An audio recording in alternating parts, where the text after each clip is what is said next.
Hey guys, what is up? Welcome back to that 5% because we are that 5%. I am Blossom. I am UD on YT. I changed my Oh, YouTube name. really? Yes. Yes, I'm UD. Call me UD. It's just really weird because when people like leave comments on other Mm-hmm. people's videos and they're like, Yeah. Ujoka. And I'm thinking, oh, they know me. And no, Mm-hmm. it's just some it's just some random person. It makes me uncomfortable. So I changed What? Real? it makes me uncomfortable because they're usually, I don't know what it is about my comments. I can have the nicest, most innocent comment in the world. Mm-hmm. Somebody's trying to come for me. Oh, well, Mm-hmm. actually, their hair is red, not brown. So, like, just something, and they use my first name, like Udoka. Her Mm-hmm. hair is red, not and it just makes me so because when I see my name written, I'm like, oh, I'm excited. Somebody who knows me, likes me, and then they're coming for me over something stupid. It's annoying. Mm-hmm. So now I'm UD. Okay, well, hi UD. I just can go by. I had changed my name from An Honest Conversation to I know. Blossom No, because I actually wanted people to call me I wanted people to call me my name because I felt like An Honest Conversation was I want that channel to be just long docs. So I don't want people to ever think mm, if they come over on here, we're gonna, do long docs. No, this is like a podcast, we're doing a live, all that jazz. So yeah. yeah. So today we have Jamie Lynn Spears. She did an interview with Call Her Daddy. And I just want to say I saw what is it? Daniel Prada. He posted like this tweet of Call Her Daddy. He said something along the lines of why are you giving like Jamie Lynn Spears a platform? And here's how I felt Mm. about that. I felt like given the opportunity, wouldn't Daniel Prada do an interview if he was asked to? Like, Who is he? Is he the one who does these interviews? no, no, no, no, no, no. Daniel Prada is just a YouTuber who basically called Gabby Hanna out on her shit when Gabby Hanna made a he like did like escape Did the he night. tonight? Okay. Yeah. Yeah. And so no, but a lot of people were coming for Call Her Daddy. And all I could think was if it was Oprah, people are mad because of who's doing the interview. Because if it was Oprah, no one would be like, oh my gosh, Oprah, you're Hmm. giving Jamie Lynn Spears a platform. You know what I mean? Yeah. Like no one's Because the saying same that. thought came through my mind, but then I thought, well, she is a podcast that interviews interesting people. Like that's what she does. So And let's be real, given the opportunity, if Jamie Lynn Spears was like, hey, I'd like to do an interview on this small podcast, like, would we say no? You know? oh yeah, I'm doing it. But Yeah. I think but what didn't help is she didn't ask no hard hitting questions. She just asked very how did that make you feel I don't questions. know. I felt like, well, I don't know. I felt like that was good. And then part two's coming too. But That doesn't make me excited. I feel like the questions there were things I didn't know about, and you got to think when she's asking these questions, do we really blame Call Her Daddy or do we blame Jamie Lynn Spears' team for saying, hey, this question worded differently or blah, blah, blah? With an interview like that, you're going to have a few people look over those questions before it airs or before they even film or record.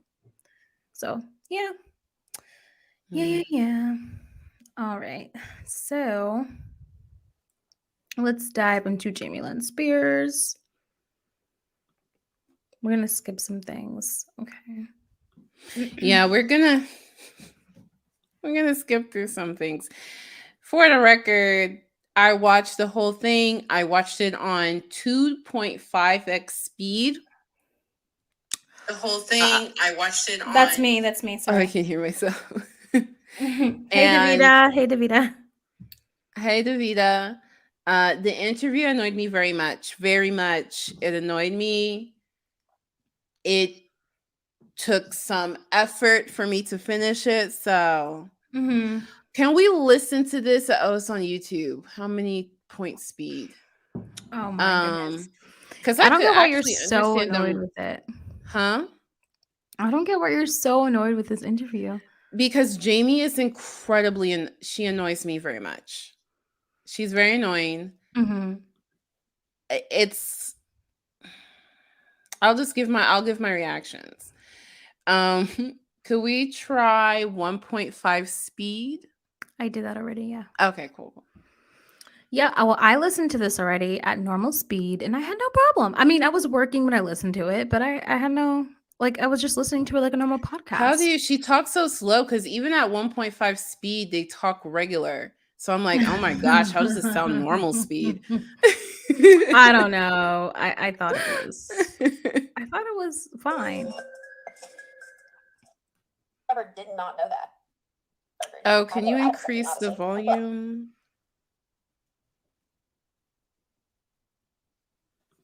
I hear that when you have them, you have to go for the checkup because sometimes if it doesn't take, then you are still fertile and you can still get a woman pregnant. So your parents decided no more. Okay, so during this part, Jamie's explaining to this chick, I don't know her name, but Jamie's explaining to her that she actually wasn't supposed to be born and that and her mom had like had her tubes tied, but I guess something happened and so she was born. And I think the theme of this book here is to really demonstrate how Jamie was the forgotten one, the last thought. What do they say? The afterthought. Jamie was the afterthought. So that's really the theme of this interview, and I'm sure it's going to carry on into part 2 just like that, how no one ever really thought about what Jamie wanted because Jamie's life was always about Britney. That's really like the theme here. But I didn't feel like that's the theme. I felt like aside from her own pregnancy, the theme was making everybody else's issues about her.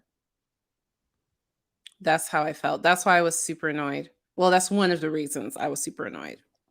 I felt like so I feel a little bit differently. I feel like this interview, at first in the beginning, it was eye rolls, and then it was to me, oh, Jamie wants us. I got out of this first video was that Jamie wants us to know that growing up, she was always considered the afterthought. That's why she starts her book off by saying that she wasn't even supposed to be born.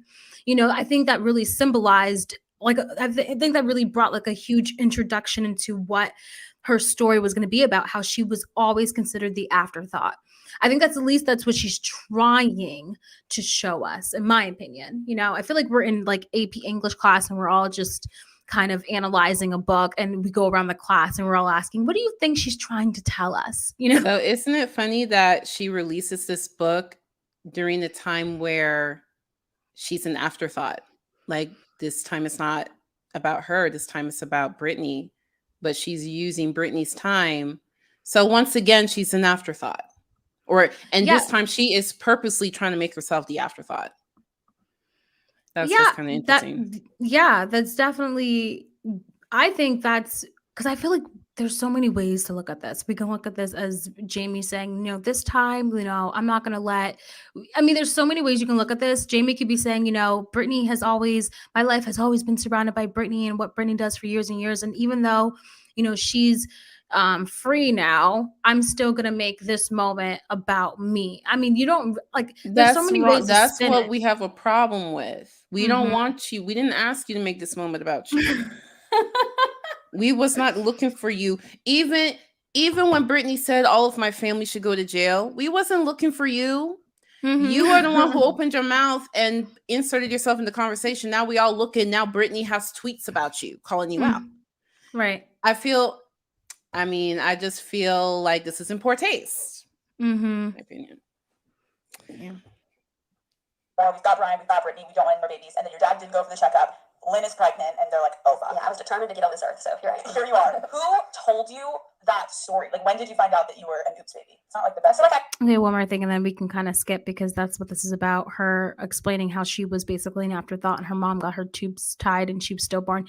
But people were making fun of her face, how it looks old, and how people were saying, "Oh, she looks different from Zoe 101." I'm like, are you daft? She is a grown mother. Of course she looks different than the teen Beanie Bop TV show. But I thought that was dumb. Well, I was watching Observe, and he's like a body language. He's a body language channel. What he said was that Jamie Lynn he believes he put it out there that he thought that it was very possible that Jamie Lynn actually got some injections done. I mean, he knows she got them done. He knows that, but he's saying he believes, he has no proof to back this up, but he believes that she didn't want people looking at her face, facial expressions during all these interviews, and so that she actually injected, things in her face, Botox or whatever, so that way we couldn't really get a hold of what her real facial expression was. So either way, she has some work done, and I don't think she should have changed her face. But yeah, we can do 1.25 speed because I don't know. The volume isn't like punchy. I don't know. It's hard for me to hear it. You can't hear it? I can hear it. It's just not. I don't know the word punchy bass. There's no bass in it, so I don't know. Okay. Closed captioning. Okay. So 1.25. Okay. Yeah, especially because you're skipping too. So it's like important to hear the parts. Kill beans. 14 years older. I do think they kept me insulated from that later on turned to resentment, I guess. Is your dad sober today? Yes. So that's another thing she keeps saying. So there's a few terms and phrases she says that I noticed she just keeps saying over and over, and that kept me insulated. She keeps talking about how she was insulated over and over. I don't have a conclusion to draw from that. It just really annoyed me that she kept using that same term over and over for every situation I was insulated. It just annoyed me. I'm sure there's a reason why. I just haven't thought deeply enough to answer why does that annoy me. Well, I haven't really paid close attention to the terminologies that were used in this interview, but I'm pretty certain that she probably sat down with someone to go over, her interviews, and I'm sure they threw her some terminologies to use, some key points to kind of state in the interview to make herself look good. So I don't, Well, yeah, maybe she's saying it over and over on purpose. So we take that away. Yeah, I think, yeah.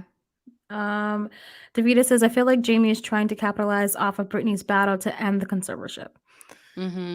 Yeah, I believe she wants, I feel like she never felt like she had a time to shine other than Zoe 1-on-1 because that ended after she got pregnant. So I think she's like, this is my time to shine again, to tell my story. So yeah, but what, everyone is saying is no, don't shine. We want the clouds, or we want the sun to go down. I don't know. Yeah. Keeping your early careers on track without having basically help from your dad and being able to rely on him. Well, that's where things really started to piss me off at a young age. And me and my mom walked through this, and I love my mama, and it's hard. I think where I started to not understand as far as our careers go is this. One more thing. Look at the shirt that she's wearing unwell. He told me time and time again, and I hated knowing too much about, as I got older, about their dynamic and their relationship. And I hated that she's wearing this shirt called Unwell to also symbolize something. Her. Yeah, I thought that was weird. I was like, why are you wearing this shirt? Because she wants people to, I feel like she wanted the viewers to know that regardless of the Britney situation and Jamie's role and all that, that she is also unwell as well. If that makes sense. The interviewer? Or Jamie? Yeah, the interviewer. I think that's, you don't do a big interview with Jamie Lynn Spears and not just decide what shirt she wears a shirt unwell. Yeah, she intentionally. Yeah, so I don't understand why does she want us to think she's unwell? I think that she wants us to know that regardless of Jamie Lynn's role with Britney, that Jamie Lynn is also unwell as well. She's also, so she's here to tell her story of all the things, the traumatizing things that happened to her during those years as well. Yeah, when I saw that shirt, I was like, why would you do that? And then I saw, Jamie's shoes are off. The interviewer is in pajamas with bootsies. And it's like, okay, we're relaxed girlfriends dishing about, what makes us unwell. Mm-hmm. That's what I thought. And that's why, if somebody wants to call out this interviewer, I don't blame them, because first of all, people don't like that she even gave Jamie Lynn a platform. I can excuse that, because you would do the same thing. Don't lie. Mm-hmm, mm-hmm, mm-hmm. But I was like, Jamie Lynn, hey. Yeah. But I do feel like these people kind of have a point, because she is perpetuating the narrative Jamie wants perpetuated, and she is a willing participant. She's really playing it up, even by wearing that shirt. That lets you know she is fully participating in Jamie's narrative, because if it were me, I would not wear that shirt. If they said, no, Udoka, you can only ask XYZ questions, I'll be like, okay. But I'm not gonna also play into the role, Right. also. So that just this shows the interviewer is fully on Jamie's side, fully empathetic to Jamie, unabashedly, unashamedly. Mm-hmm. I stand by that. Say, he can't be in our life or whatever, blah, blah, blah, and he's drinking. But then she would, like, the minute it was time to, like, make a decision about my career or, like, what I could have do, she'd, like, call you up and let him have a say-so. And I'd be like, no, like, that's not fair. She maybe just was afraid. She didn't know how. I don't know. And I can't answer that for her. But I know that as what I was experiencing from that situation was, like, stand up for me. Tell him F off. And that, no, you're not allowed to. Don't let him in, because he clearly made choices to not be in. Did you? Okay, so she's talking about her drunk dad.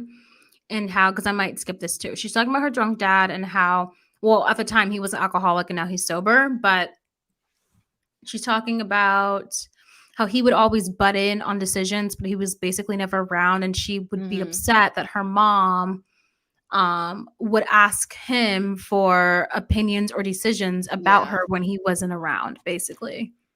Yeah, I totally get this. I think, she absolutely has a right to talk about this. Mm-hmm. I thought that was Davida said, I thought the shirt was shade towards Britney. Aww. Damn. I mean, maybe. The very I don't fact, think so, but maybe. Here's the thing. I don't think so, but here's why that's still like, hear me out. That shirt had to be a conversation of, this people may also think that she's saying that Britney is unwell. And so she knew that that could be a possibility of what people might think. And because she knew that might be a possibility of what people might think, she's wrong for wearing that shirt as well. Because you got to think, with an interview like this, you don't think there's people who are talking about every little thing, say that again, say that, that question, answer that question again. Like, you know what I mean? You don't think there's people who are literally taking, like, being super picky with this interview, making sure that Jamie Lynn looks great. That had to be a conversation. And regardless of maybe they didn't tell her, I don't know, obviously, like, I don't know. Someone in that room knew that that could have been a possibility, that that can mean that Britney is unwell, Yeah. Ever, like, when you were younger, start to, like, verbally speak up and at him? He knew how I felt, but I think my mom deep down wanted to be with him so badly and make things work, that she always tried to, like, mediate this kind of thing. But, like, if he come over to, like, the house, and, like, I would just, like, avoid at a certain age, once I got to a teenager, because I verbalized it to her very much. Like, hey, Xylee. Why do you? Oh shit! Xylee says that shirt is part of her merch. Oh, okay. Goes to tell you that we watch Call Her Daddy. I couldn't watch it because her voice. Never mind, but I couldn't watch it.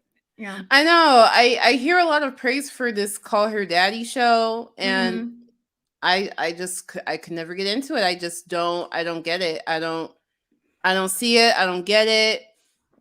The only thing I see is she's interviewing people that you want to hear interviewed, and that's it. But people send me the podcast where there's nobody being interviewed. It's just her talking. I was drunk one night and it's like, I don't see it. I'm sorry. I don't know. I was like, I played it one time. I was Ubering when I was doing Uber Eats, and I was driving around. And I don't know. She was talking about how it was something about her having sex with someone. I was just like, I don't really care. So then I just Yeah, switched it on to exactly. I'm something like, else.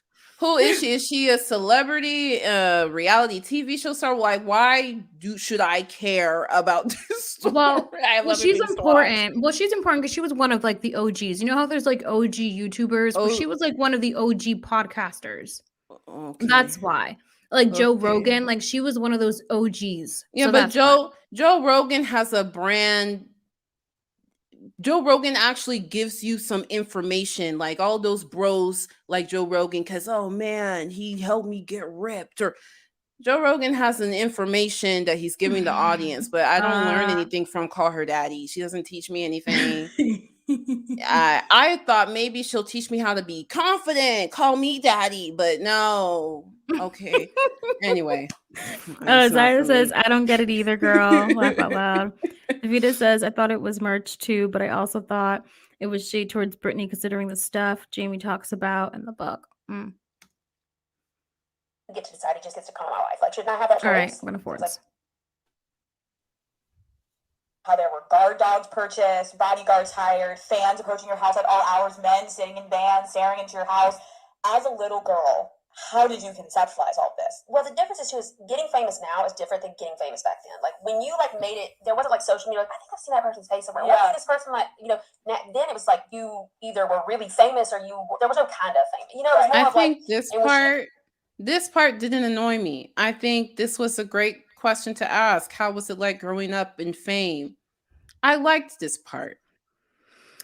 I mean, this part, it was okay. To me, it's just that, look, I would have loved to hear about this or heard about this like maybe 10 years ago or maybe 5, you know what I mean? Like 5 years ago. I would have loved nothing more to sit at like a Starbucks and read about this. But because Britney is now free, like, it's just like, now I understand people's their whole thing about Jamie Lynn. It's like, why are you making this about you?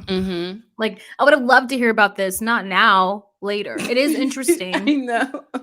It's interesting. I know. I just don't care right now. Yeah. We have a household name and it happened so fast.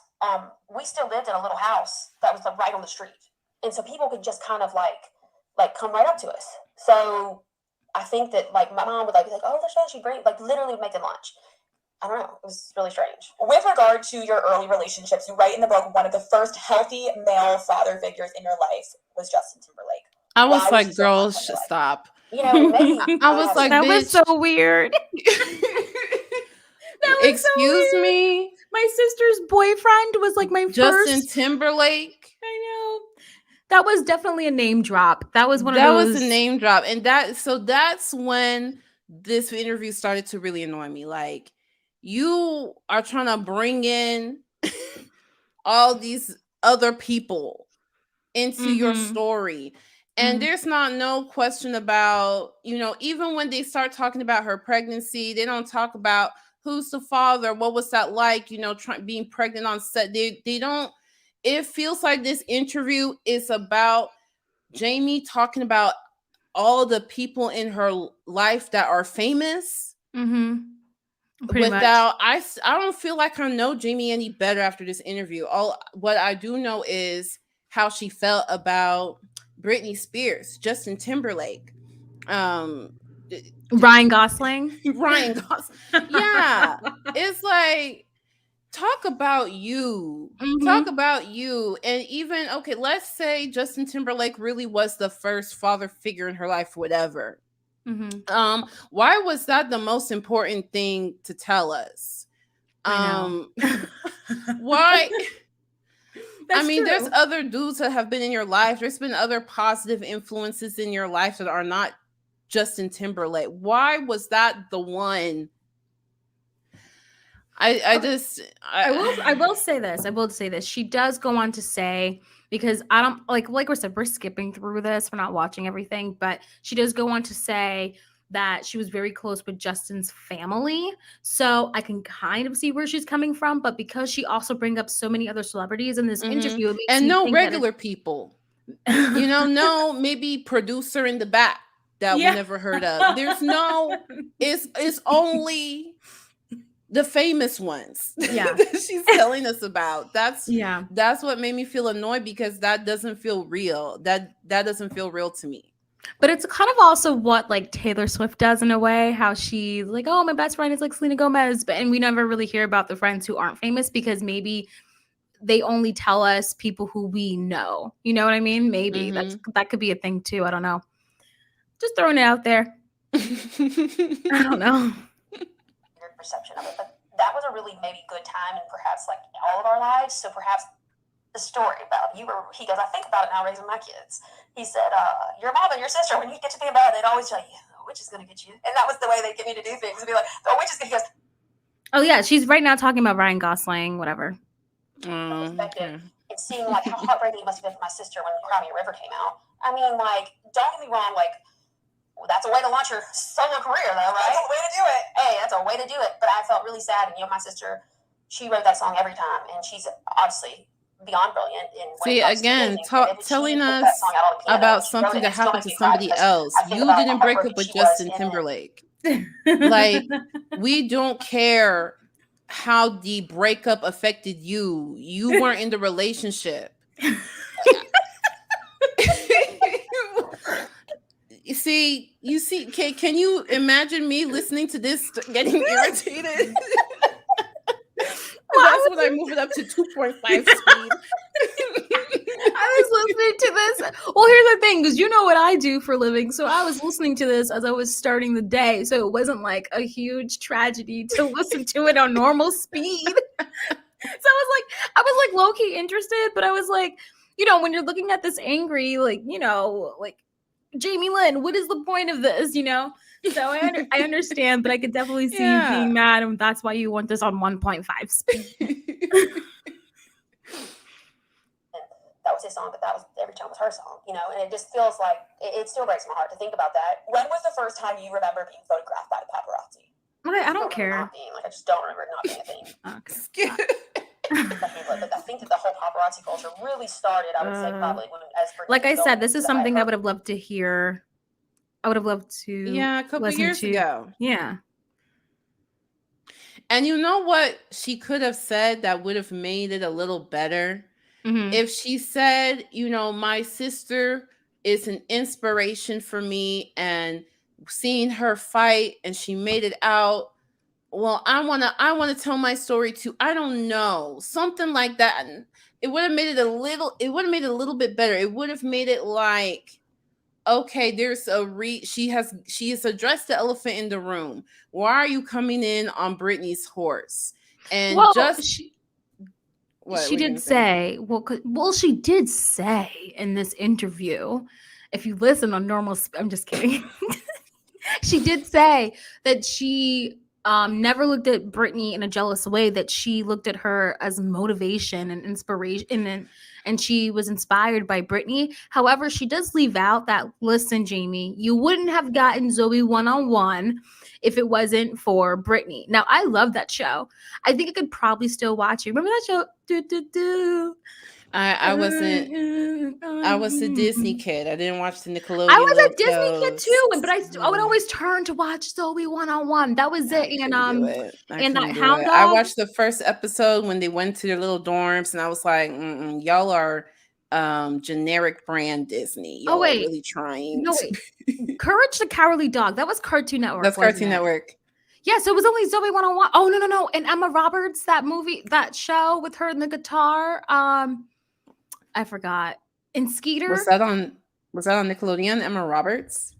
Yes. It was when I'm forgetting these freaking shows. Oh, it's called Unfabulous. Yeah, I never even heard of that. But I did watch Cousin Skeeter. That was a good one. Yeah, there were good Nickelodeon shows before they were trying to be Disney Light. There were good live action Nickelodeon Remember they shows. Failed at making a High School Musical? I know. And that Victoria show really didn't work out the way that they thought it would.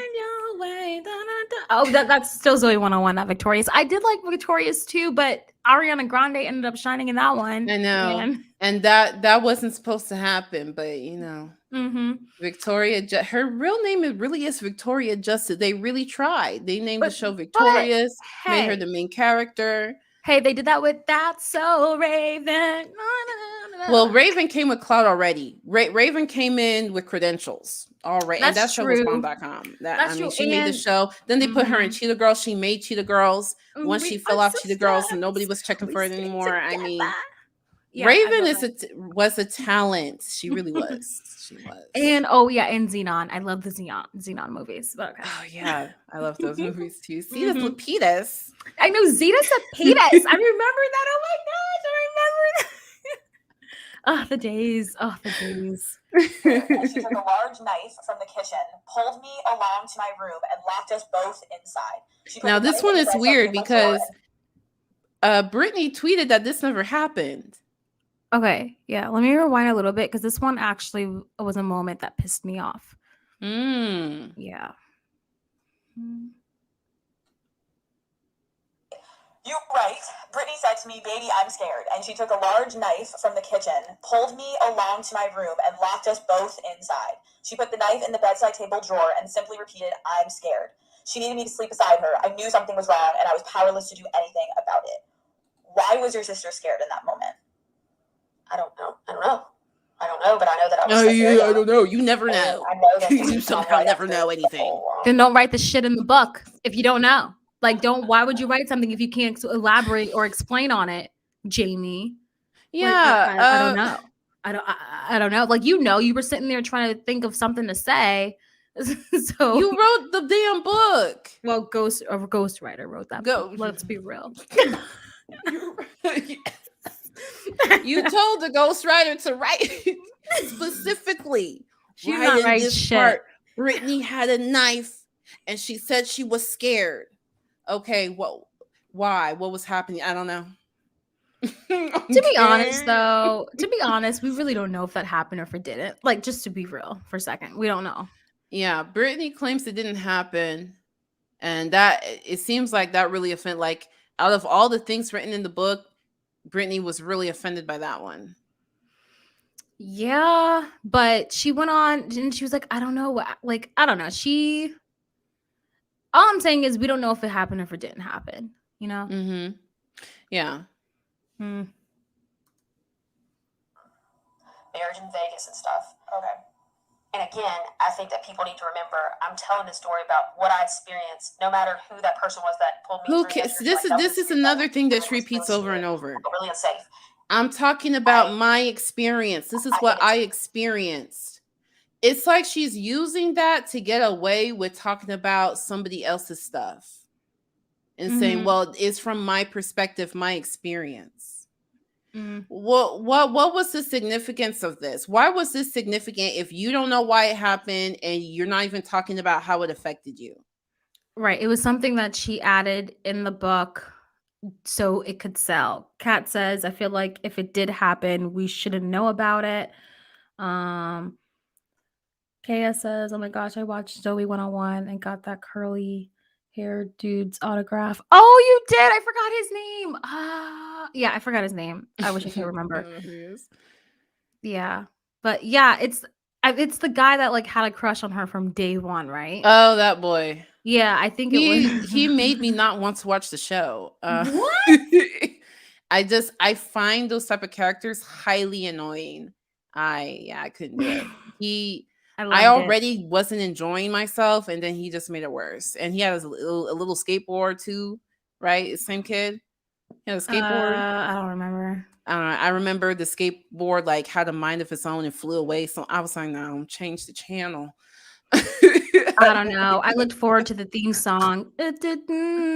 Like I love the theme song so much. I might even watch Zoe 101 tonight. Important that I say that because I didn't understand it. I was a kid. I just knew I didn't feel. I knew. So don't write it. What was the point of this? What are you trying to get across to us? Probably a lot of other young people who probably, or just any situation, who feel that way. And I never said anything because I said it to people around me. But I guess like even when you read it to me and people seem to keep bringing that up, I think I've learned how to like. They're bringing it up because you asked them to write it in your book. About anything, like shut up, like that's fine, like whatever. We're not gonna make a big deal out of this. That I started to really not make a big deal out of things. And so when I say it more casually, like that's really fucked up. Like that's not normal. I now I'm starting to like come to terms with that as I share. Yeah. And that's something that I have to like kind of acknowledge, I guess, that like, yeah, that was You're really supposed to scary. go I to hate that therapy for happened, but that. also like she must have been in pain too. But I was a kid, like I didn't know what to do. That's How did your parents react that your sister, who was kind of an authority figure in your life, trapped you in a room with a knife with her and was like saying she was scared? What did your parents say? You know, I never felt like she was scared whether she was gonna like harm me or anything, but it just felt like a weird. Yeah, it just felt weird. That's good. Honestly, yeah. And I didn't understand it. And I told them about it, and they were all having conversations about like how things did seem odd. Obviously, from what I could tell, you know when your parents are like all like kind of like, but it wasn't just my parents. It was like This her is whole team, supposed I to guess. be like I don't really introducing know. us Yeah, and, like, I was into more the concerned. psychosis of Britney Mm-hmm.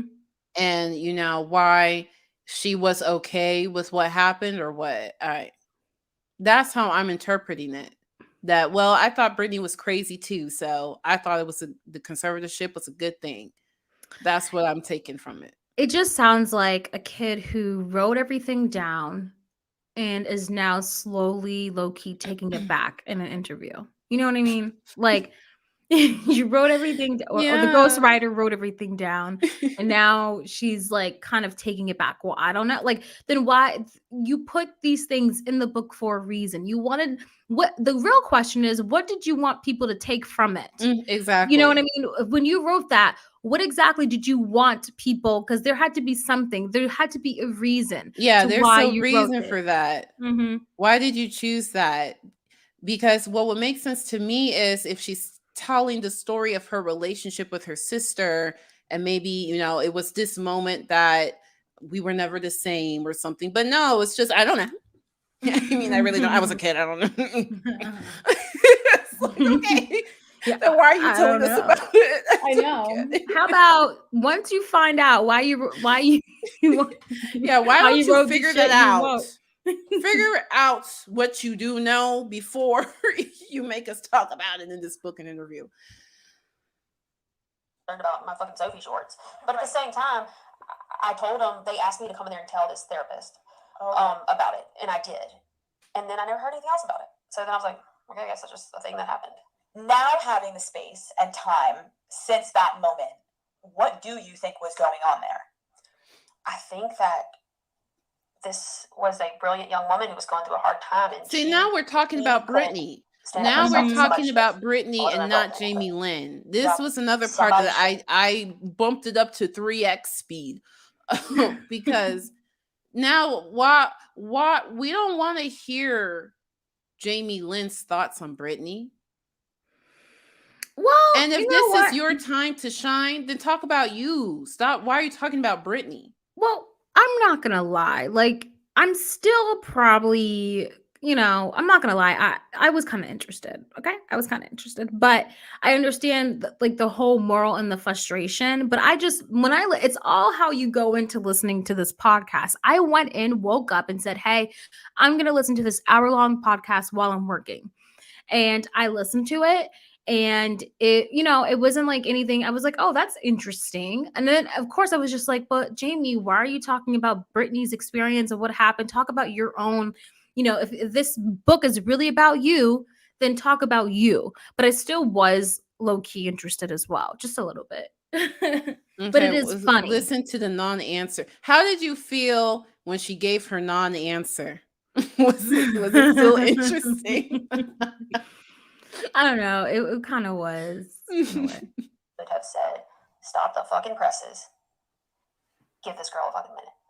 I mean, I think now as a mother, like imagine if your younger daughter came to you and said, Mom, my older sister locked me in a room with a knife. Like, yeah, it's like, what would you do? We're going to take a minute, I think, right? I have daughters and they're the same age difference as me and my sister. And I look at it and I'm like, how would I handle this? Yeah. And God forbid I ever have to handle something like this. I think that first off, I would have valued my younger one for coming to me with this and realize that she might need some help walking through this. And we might need to also shield her a little bit from this because she doesn't understand it, but it might later on affect her. And then I would hopefully take my older daughter and figure out how I can help her work through whatever it is she's working through. Because guess what? The biggest point is that that's okay. Why is that not okay to say, I need to fucking take a minute and I need to do what's good for my well-being and everyone else's well-being? And maybe this part was interesting to you. Maybe that would have, made a big difference for me. My All right, sister, I just hope that by normal, when he was in LA. And so I can't remember if he came and got me. You have to understand that these are just like moments and incidences in my life that are just like kind of like blips on like my story. So that wasn't, no matter whether it was my mother, my sister, my brother, if it was Joe Blow off the street, I have to respect my experiences. And I guess I just don't know how to do that because I don't want to hurt anybody's feelings. And I don't want to I don't know. I'd rather be in pain than cause pain. I don't want to pass on these patterns. I'm sure my kids will tell me all the ways I left them up when they're older. That's what you're passing on the pattern. You're doing the pattern right now. I have to use my voice or else I'm not going to teach my children to do it. It's hard to hear you immediately react and defend your mom. It's hard. How do you feel about this thing that she keeps saying, that she's writing this book so she can teach her kids to use their voice? She said that in the other interview too. Because once again, this all depends on the narrative that we're using. If we're using the person, the mom, who's really standing up for herself after so long of being silenced, then of course. But if we're using the narrative of a sister who was talking about her family on social media and shit talking her and didn't help her, be released from this stupid shit of a contract, or not a contract, but a conservatorship for years, you know what I mean? It just depends on the narrative, and I'm sure the child is going to hear Jamie Lynn's narrative, the person who was standing up for themselves. So I think it just really depends on what the child believes at the end of the day. Social media sucks because could you, like Kim K's kids, could you imagine them? They're going to be traumatized for life looking at the shit that their parents, you know what I mean? Like that's got to be some shit. I don't even want to think about it. Oh my God.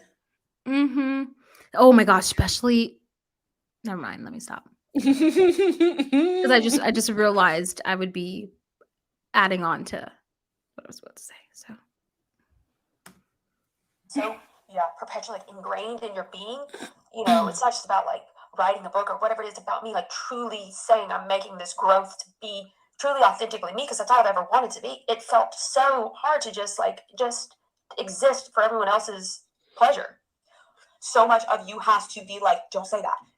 Keep the brand in mind. Don't do this. Or you can't even be. And it wasn't even really my brand. Yeah. It was I was a prop to a lot of things, but at the same time, I was never allowed to control my own narrative or have my own voice, unless it was in line with everything. And I was never allowed to do anything or say anything that would possibly put my sister in a bad. Britt Tan says justice for Jamie Lynn. We love Jamie Lynn. Honestly. You know what? I have respect for you because you know what? It takes balls to say justice for Jamie Lynn, because justice for what though? What happened? Well, it's off of that narrative. Jamie's about to say how she always she was about to say how she always had to basically live in how she couldn't say anything that would hurt Britney's brand, right? How she couldn't be free. This, to me, Jamie's whole entire narrative, in my opinion, this whole entire podcast was, I was always an afterthought. When you start the podcast, when you start the book off by stating that she wasn't even supposed to be born, that is a clear window into what this whole entire shit is about.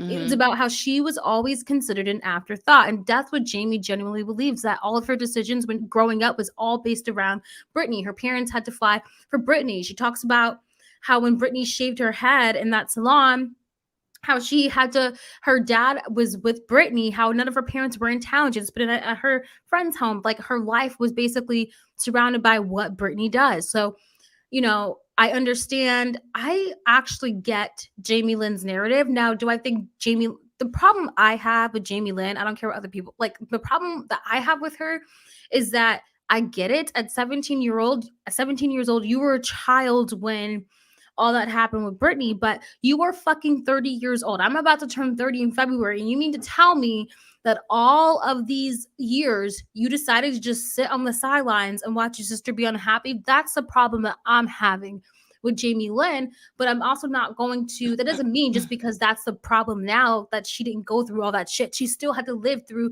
a lot of her life as a child worrying about her sister Britney. So even though Britney sees it as a different light, it's come on, it's family and sisters. Britney's oh, I was sitting on the couch and you got your own TV show. I wonder how that happened. You know what I mean? It's petty, sister shit.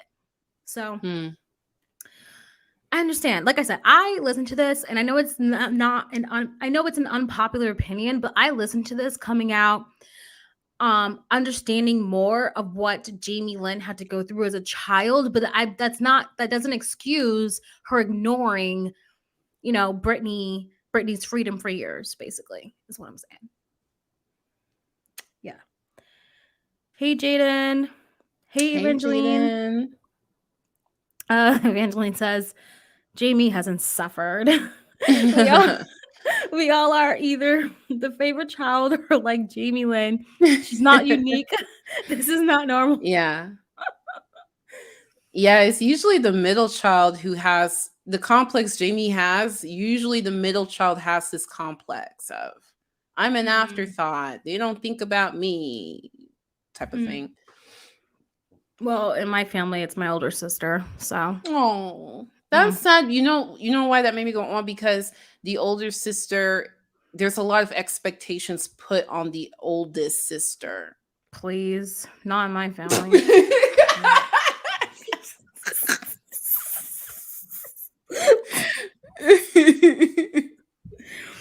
I mean, listen, I'm a twin, by the way. I'm a fraternal twin, so. Oh, is she older by like 60 seconds? Oh, no. I mean, so I'm a fraternal twin, but she's older.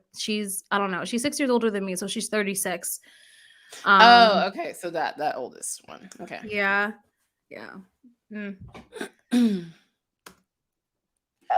Oh, somebody asked why we don't have super chat. Honestly, I want to have super chat. How do we get super chat?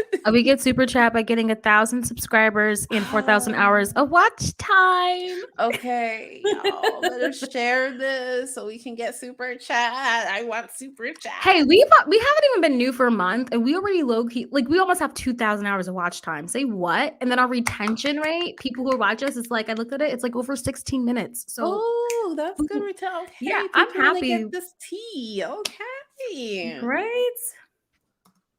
I'm our biggest fan, but guess what?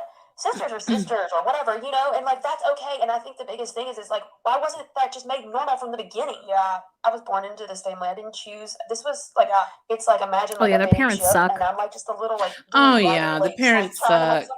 What do you mean the team? The parents, like the parents were at some point, money controlled those parents, and so yeah. All of a sudden the team was making decisions for their family. Like, you guys need to have a fucking brain of your own. You guys are parents. And I know people shouldn't parent shame.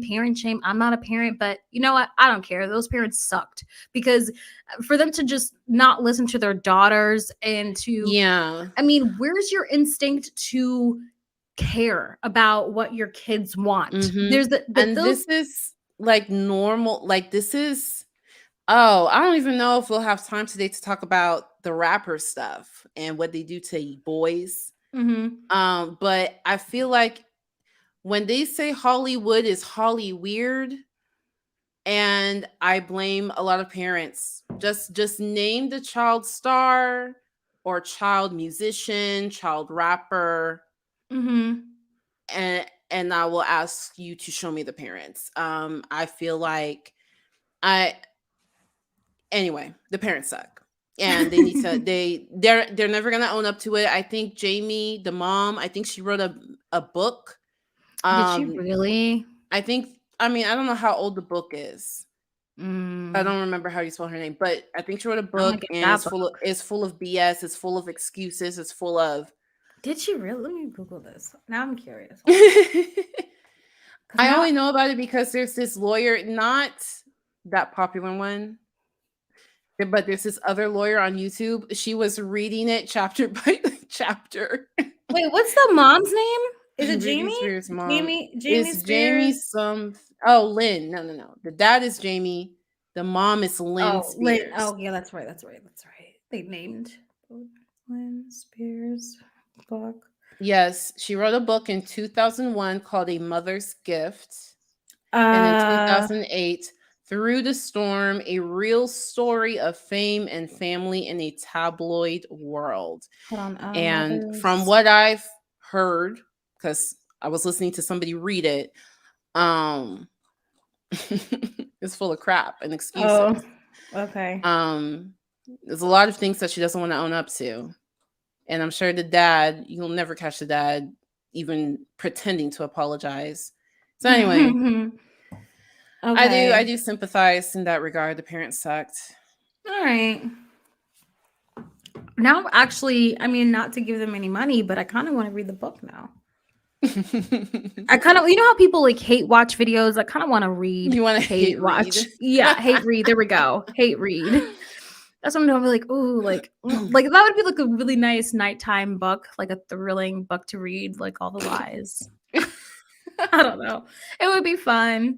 Yeah. I'm used to reading like the mysterious James Patterson books, mysterious crime books. Oh, I remember those.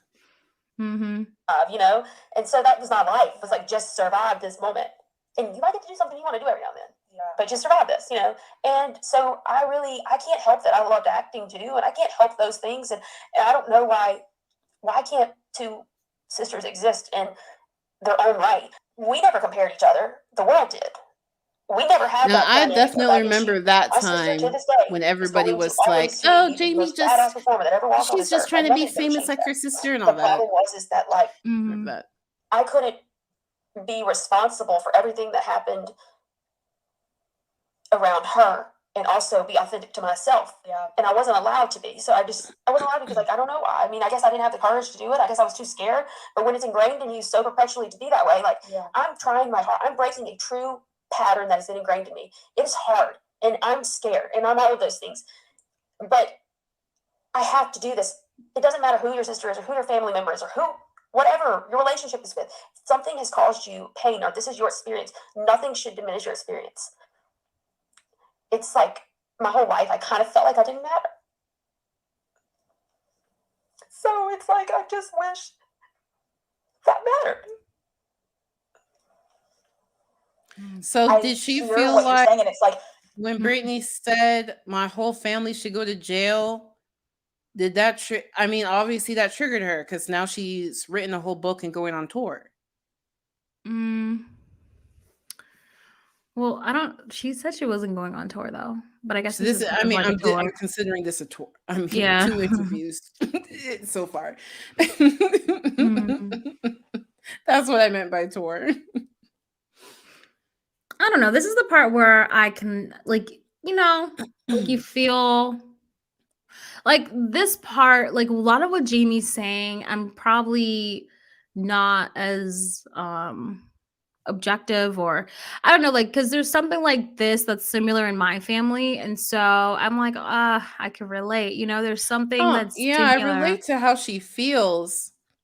I'm just trying to figure out what happened that you said now's the time.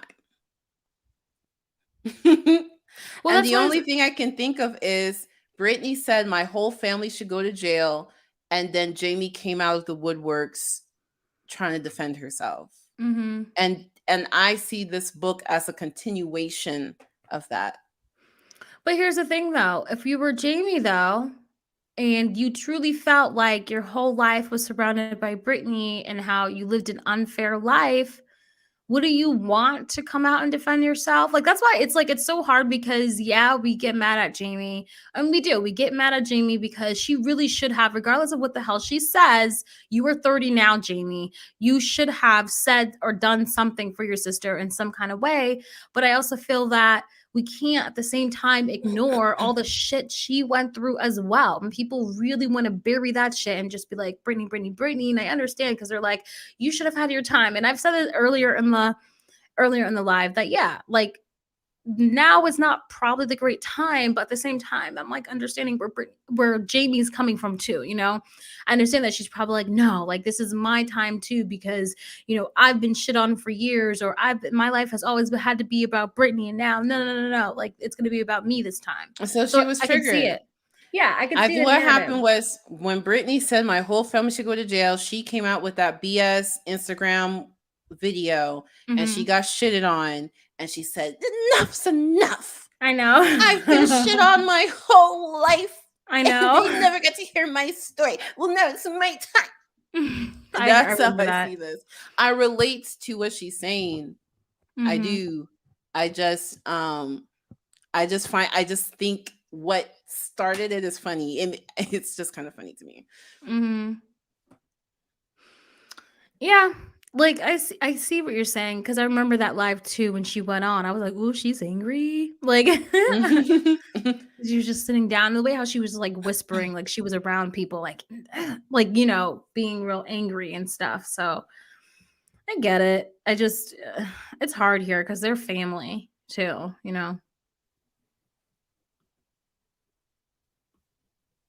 Something that was a situation that went on between me and her. Me and her worked it out. If I can work on that and move forward and acknowledge it, then I don't need fucking Joe Blow over in a whole other world telling my mama something. You to can me. skip this part. Mhm.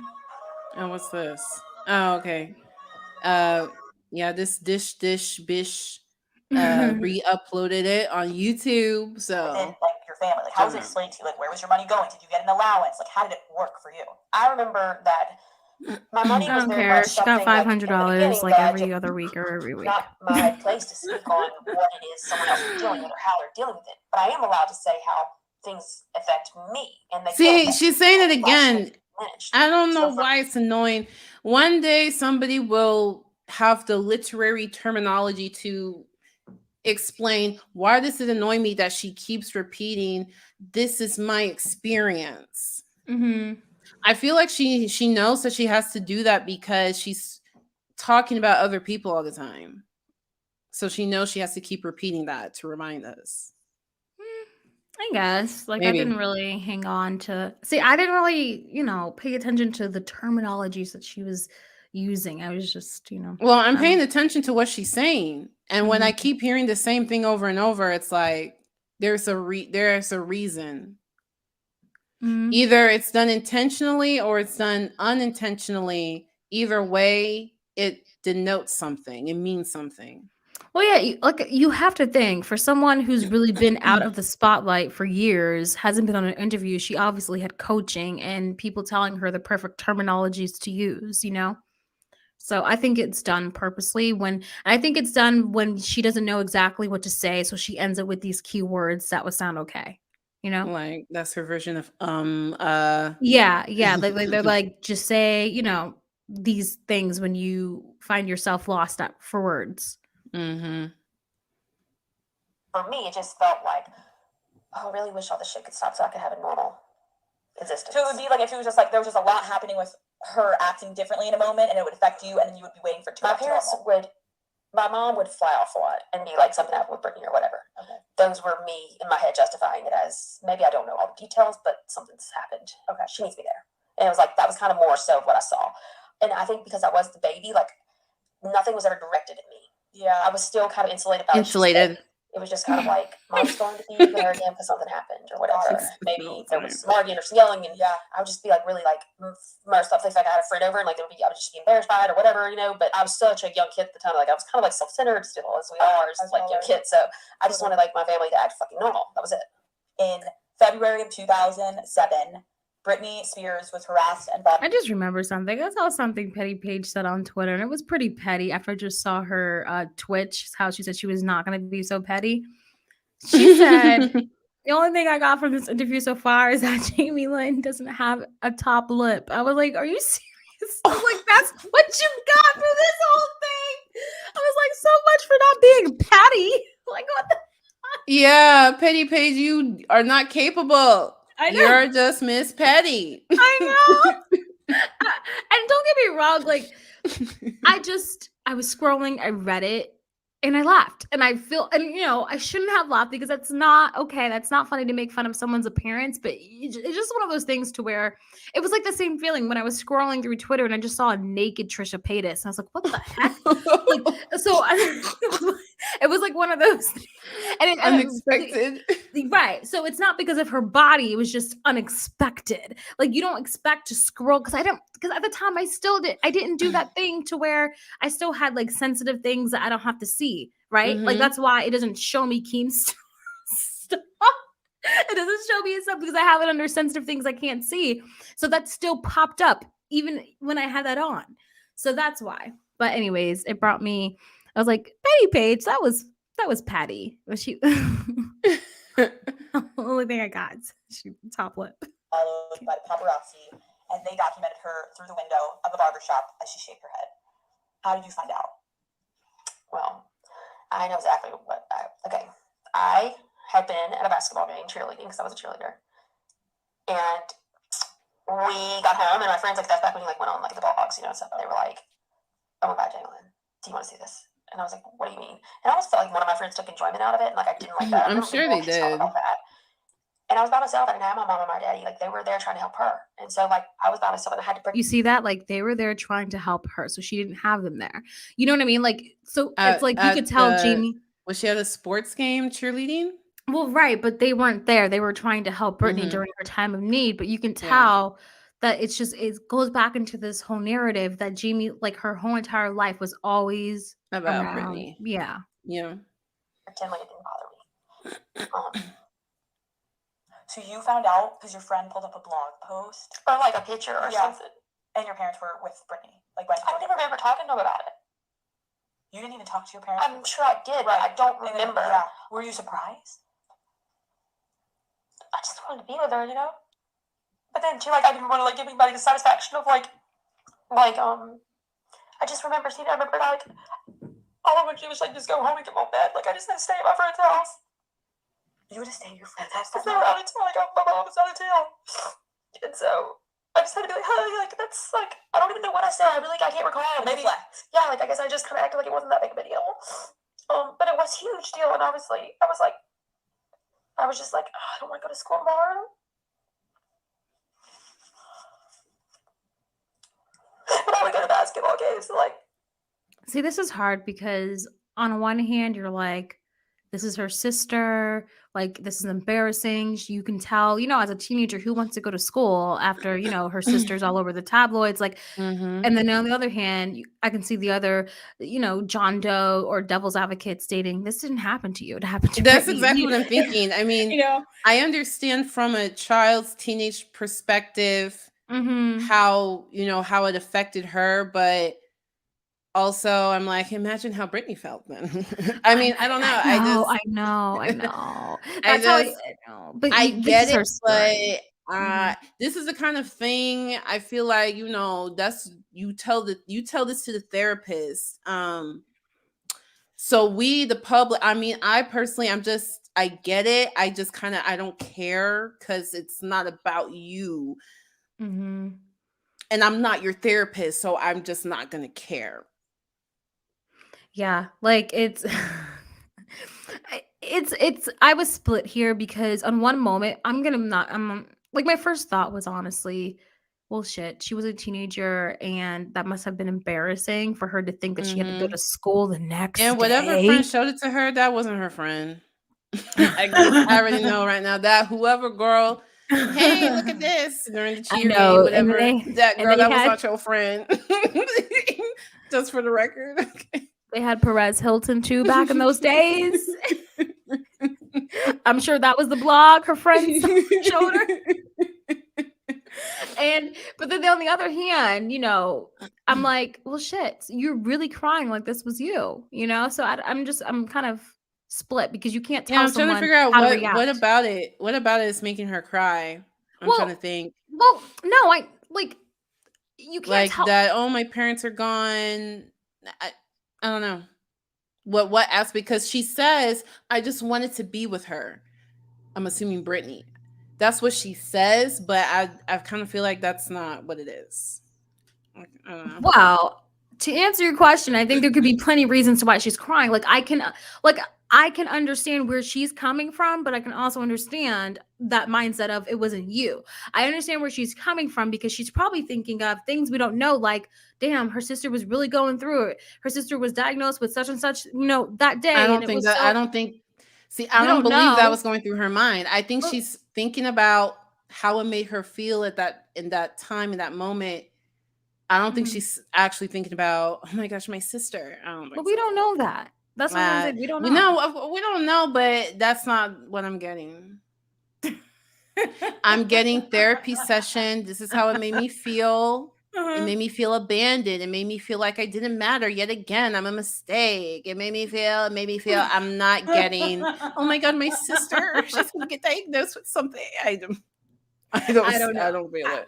Well, I don't know. I can't tell you. You can't, neither you or me could tell anyone what she's thinking right now. You know what I mean? We can't tell, so we just, you know. So I can't say what she's thinking, but I'm just saying it's a possibility. But it's also I mean, that's possibility what she you're saying. says. I mean, she wants us to think that's what she's thinking, so you know that might count for something. Like the whole student section would like say stuff from other school and stuff to me, and like, not like that's not the end of the world. Like I don't want pity, that's the whole thing. But I just think that like these are things that happen that like I need to acknowledge that we're not that great or fun. And I just remember like sitting in my stupid little blue cheerleader outfit, being like, I was like, you know, like it's like when somebody tells you something, you try to act like it doesn't bother you, but it really hurts your feelings. Yeah, it was like my stomach was like. See, girl, she's just thinking about, she's remembering how she felt in that moment. I mean, I don't know. I'm just hearing how she says things, the way that's just what I'm picking up. Somebody said, yeah, this one is for the therapist. It feels like she's in the therapist chair. And this is how she's remembering, oh my God, how it felt, like flashback.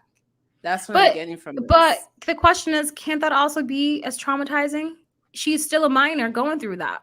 So I mean, yeah, obviously it affected her. No, I believe, yeah. I mean, I believe it affected her. I just don't care. It didn't affect her as much as it affected Britney Spears. I don't know. Hey, Melissa. Join the party. Melissa. I don't even know what I said. Like, I don't even recall, but I know it's my friend saying I can remember. I was like, "What is it?" Like, I didn't understand. All right, I'm gonna forward because she's just talking about. You got to call your parent. Okay, yeah. And then I realized maybe I'm feeling this way because like I'm having a reaction to like needing to just go home, be normal, all this stuff going on with my She's talking about when she finds out that she's pregnant. family. Well, my friend kind of suggested, "Yeah, you can be pregnant." I mean, I'd only been with this one guy, and so I was like, we'd been broken up for a little bit, and I was like, I just don't think so, you know. And sure enough, it showed up positive, and I was like. I was interested in this. It was so unreal. Yeah, me too. Because it's actually about her. Your father, your child react to the news of your pregnancy. He just like he was partying and he just didn't want to. He didn't have for that. I guess. I slowed it down at this part. I remember that. He told me that. How do you know it was his? I was like, well, first off, because like you're the only person I've been with. But yeah, I guess he probably didn't believe that either. I don't know. But also he was a kid, right? You know, so he didn't believe you. He didn't. At first, he didn't believe I was pregnant. So then I. My happy ass out there to Mississippi, and I dropped a picture on his doorstep. You're like, let me show you. And dude, like my mom's calling the whole time, like, where are you? If she only knew that her biggest worry was not where I was. Yeah, really. Like, Mom, you're about to find out soon. Are you kidding me? But you can imagine like this. I'm like, okay, this one daughter just had this, and now this daughter's like, I'm pregnant, and like. That's not the kind of problem you can just like hide. Once again, I think whenever big crisis was happening, my brain kind of would go into this weird like escaping mechanism where I was like, but I'd already like kind of prepped for knowing that they probably were going to isolate me. So I went to a local Walmart, bought me some burner phones. Why did you think immediately, oh, they're going to isolate me? Because they didn't want anyone to know. That was kind of the motto of our life. And I don't think that all this came from like, oh, it's just a horrible place. I think some of it was like to protect, like they did not want things out there that.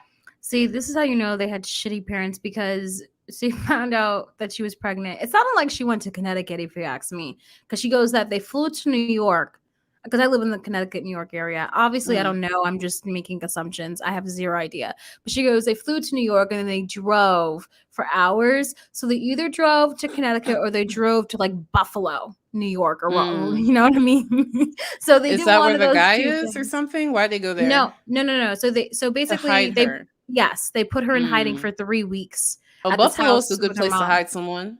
So is Connecticut. So is Connecticut. Like Connecticut's perfect. No one cares about Connecticut. That possibly could hurt us or whatever. But at this particular time, like I knew that they were gonna want to like handle the situation before they allowed me to handle it. So clearly you had seen that. No, I totally believe it was Buffalo now, actually. And you know what else? When this first was happening, me and a lot of other people, we thought the daddy was Dan Schneider. We don't know who the daddy is, and it seems like Jamie Lynn doesn't want to talk about it, but I thought we knew who the dad was because they took photos of it. Yeah.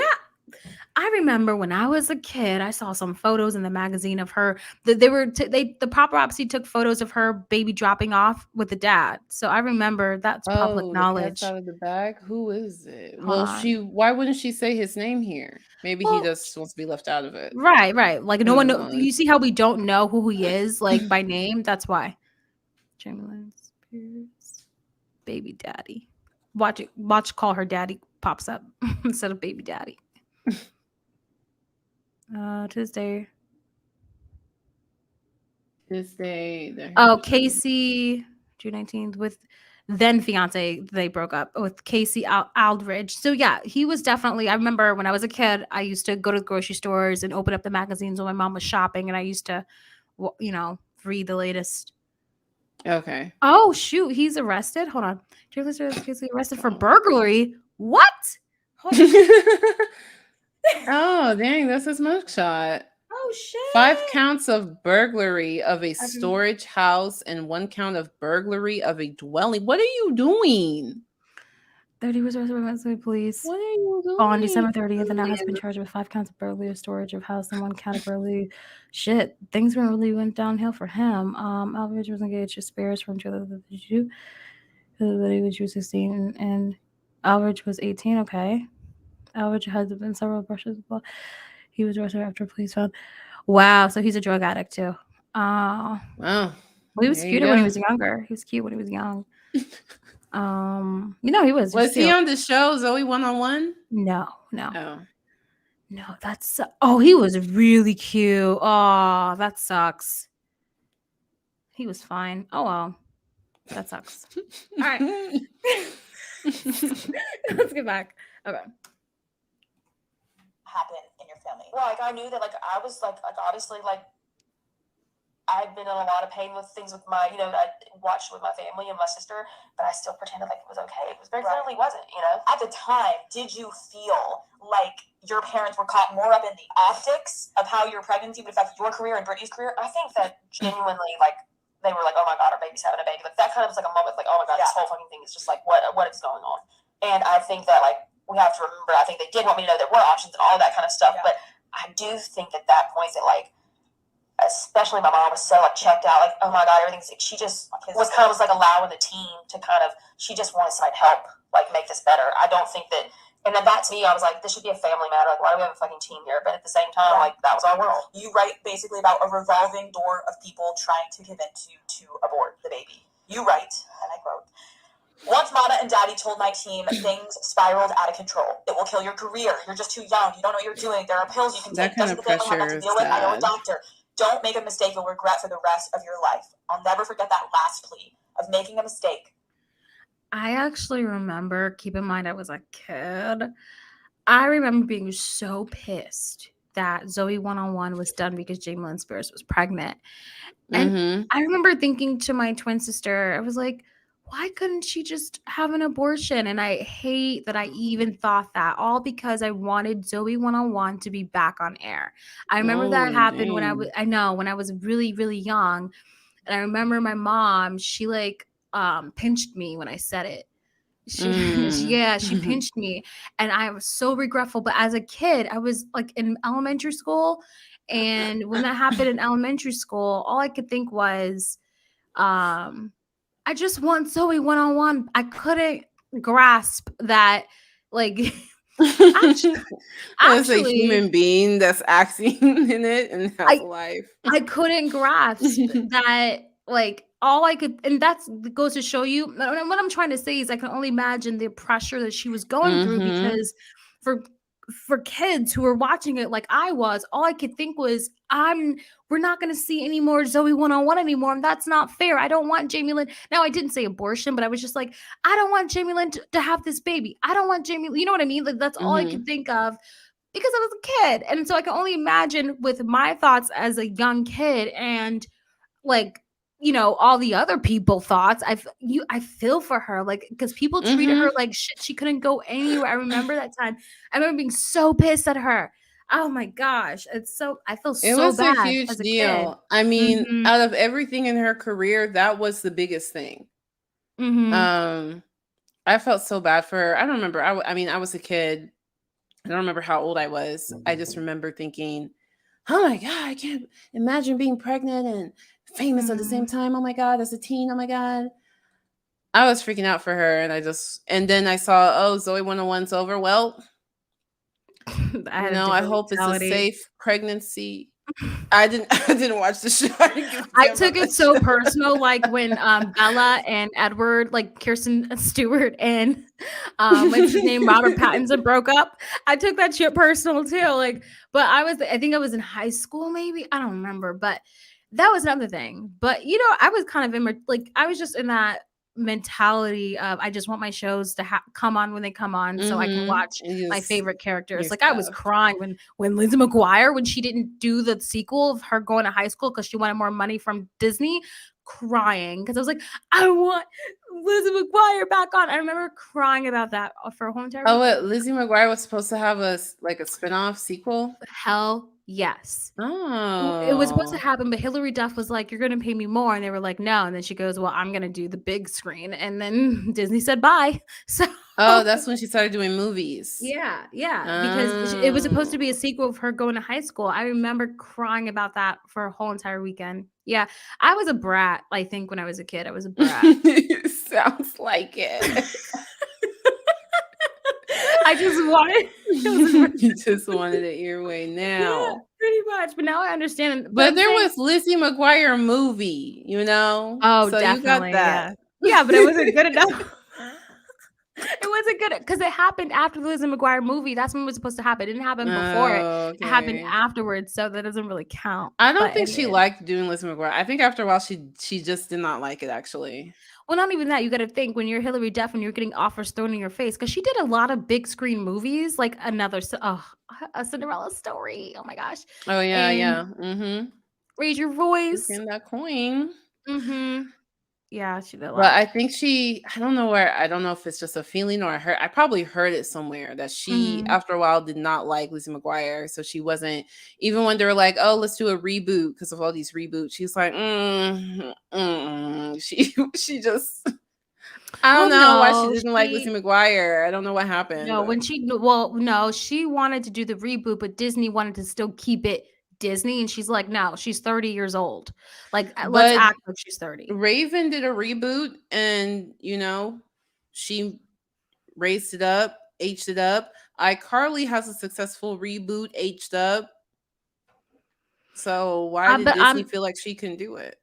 Well, because I don't know what it is, but I know it was a disagreement with the storyline. They don't specify. Yeah, something about the storyline. I remember. And how basically the idea was, what I got from it was Hillary Duff didn't like the fact, and it wasn't just Hillary Duff, it was the writers that also didn't like the fact that the network wanted to keep a PG-13 storyline, and Hillary Duff is like, no, like I'm 30 years old. She doesn't like Lizzie McGuire. I stand by that. I think she wants to be serious. I think she wanted to be a serious actress. Mm-hmm. And I think, as an older woman now, I think she still wants to be serious. And I wonder if she didn't want the little anime character anymore, I wonder if that was it. I wonder.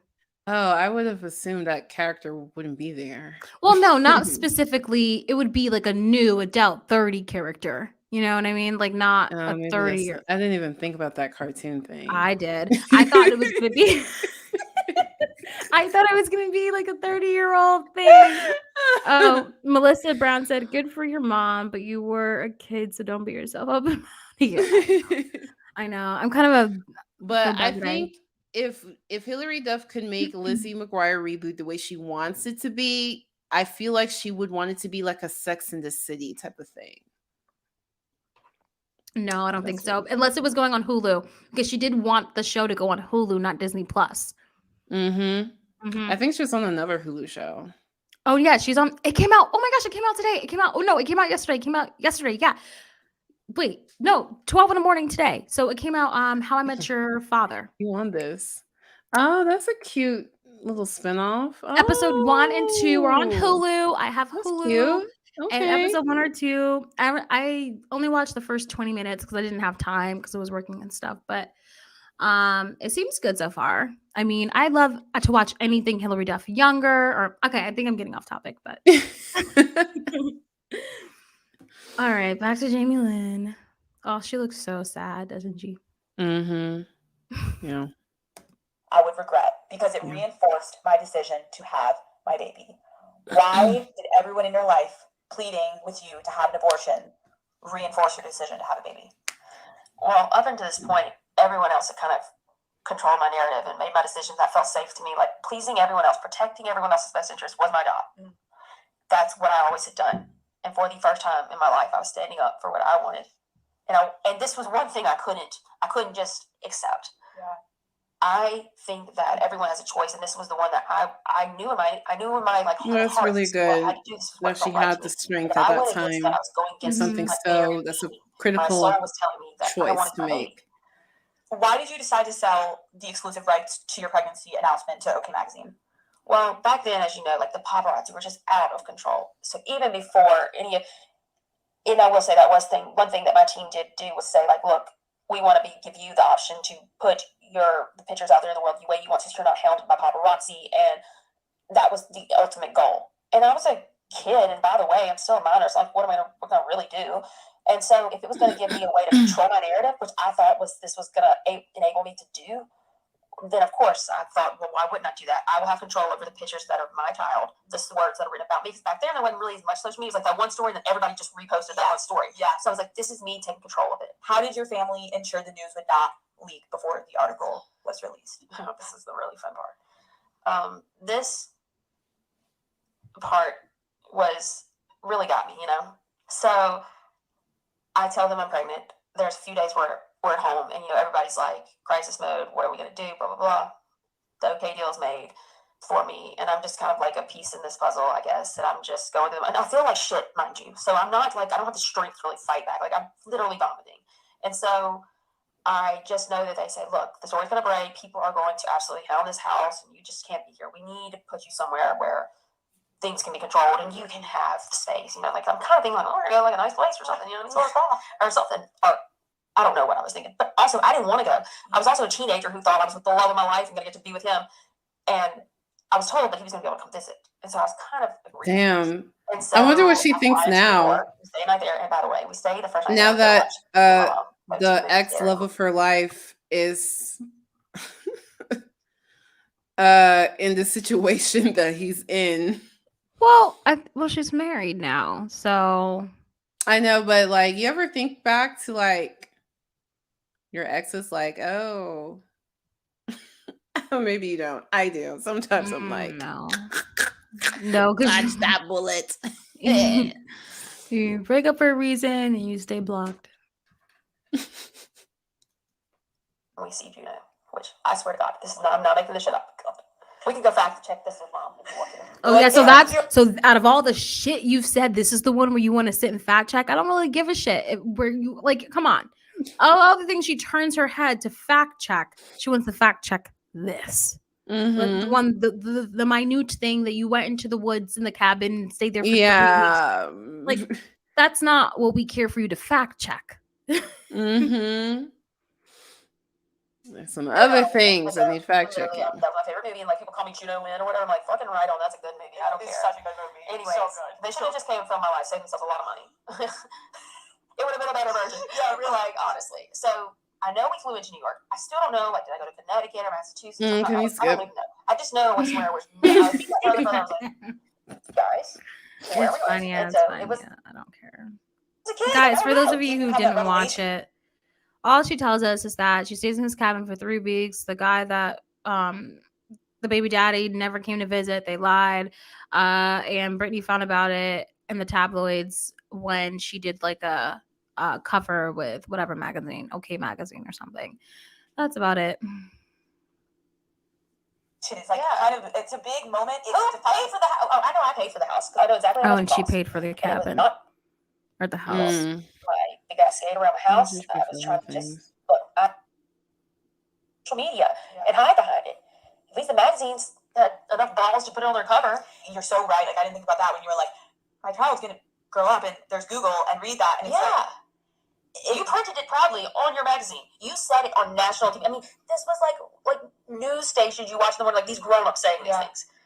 Could you imagine saying that about a young child? Wouldn't you think, oh my God, this child is going to have this baby. Like, we need to all, as a freaking world, rally around these people that are making whatever. It just doesn't even matter. The point is, it's like, it was like, I was a kid. This magazine release of your pregnancy announcement was also how your sister found out you were pregnant. apparently, and like this again is something like I don't even know who put me where I was at, but at the same time, like why couldn't I tell my sister or Okay. my own shit that I couldn't even think about that? Yeah. I was kind of pissed off. Like, I want my sister here. Why did she come to save me? But then also not understanding that she's on the other end of the world. Like, where's my, so right. But I was a kid then too, so I think that we had to like kind of understand. Like, I didn't know. While you're in the early stages of teen pregnancy, your sister is dealing with her own struggles. Yeah. A month after your pregnancy announcement, Britney is hospitalized and held for mental evaluation twice in 1 month. What triggered those hospitalizations? Now, this time was extreme, like, disassociation for me. Extreme. I don't know if it's because I wanted to not have anything to do with that world, with the public, because I was so burnt out on it myself. I was, like, not speaking to anyone, kind of. Like, as soon as, I got... I wonder where she met her husband. I know that's very random, but all I can think of was staring at her. I was like, I wonder, like, how her and her husband met. She's talking about this tragic life that she lived, but I want to know, when did it become beautiful? No? I wonder when life started to happen. Like, there was some positive She felt things. like she was really living her life. Right. Like, I'm tired of hearing this now. I mean, everyone can tell a story, but I've heard this once already, and I listened to it fully on normal speed. No shade. I'm just kidding. But I've listened to it already, so that's why if it seems like I'm being insensitive, it's because I've already listened to it. So got being threatened with emancipation, and then I kind of had like closed myself off from all of that, and my dad was handling that, and I think my mom was with me, and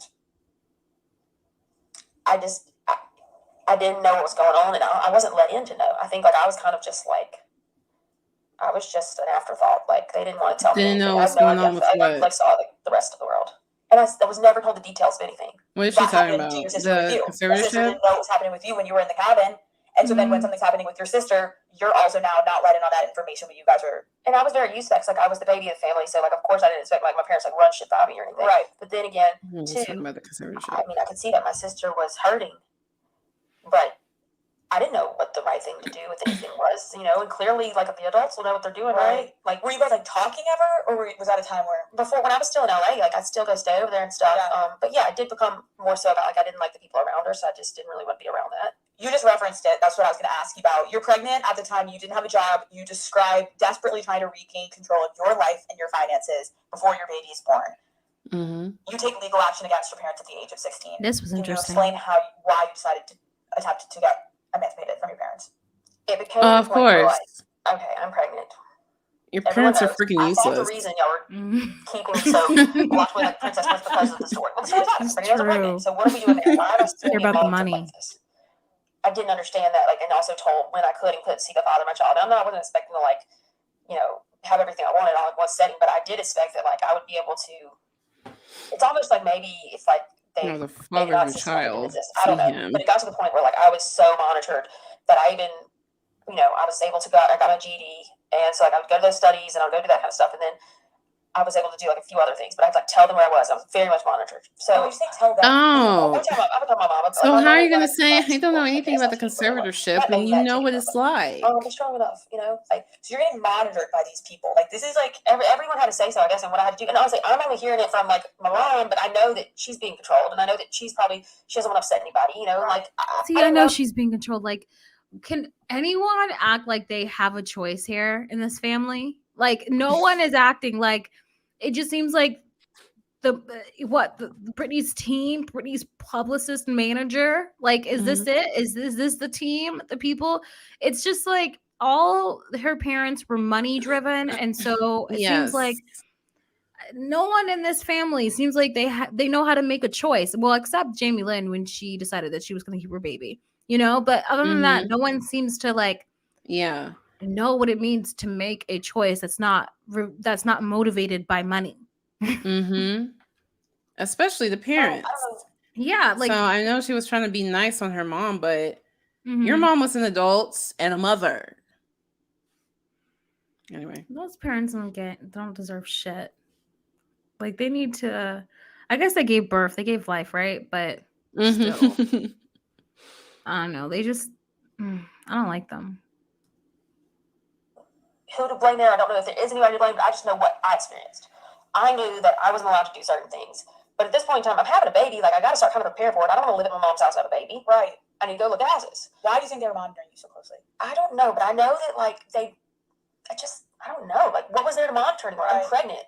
And, I wasn't speaking to my father this time. So I went, and I remember, like, I looked at some houses or whatever, and, like, I thought maybe, okay, things are going to get better. Right. Well, then I was very quickly told, like, no, like, I saw, like, they don't, like, wanted me to, like, live at my mom's house and, like, have this baby. And I was just like, no, I'm not doing that. So I called my friend up, who is my very best friend, and I said, look, I need to talk to somebody legally. I know I'm in a weird situation. So I would lie and say I was going to doctor's appointments. I would go meet with a lawyer. So you kind of know a little bit of how Britney felt. Going through blah, blah, blah. And I Which said, makes it even worse. Which makes, as she's telling her story, it makes it even worse that she was going to go the route, to be a free woman at 16, not having to listen to her parents, while she sat there until she was 30 years old before she could say something about Britney. Oh, I didn't know anything about it. I still know nothing about it. Well, you wanted to... Yeah, she's full of shit. Like, you got illegal emancipation.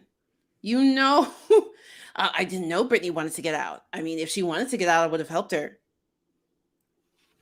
Like, hear me out. I feel bad for Jamie Lynn Spears, but I'm like, can you take some accountability in the fact that you knew what it felt like, that you wanted emancipation, but still, you didn't really give them a choice, which is why she was able to just, pack her stuff, pack her bags and leave and get her own home. But it just, for her to sit there and act like she didn't do anything, for her to sit there for all these years, you were so active in Britney's life, like, bullshit. You weren't. But you'll never admit it. According to Britney, you weren't.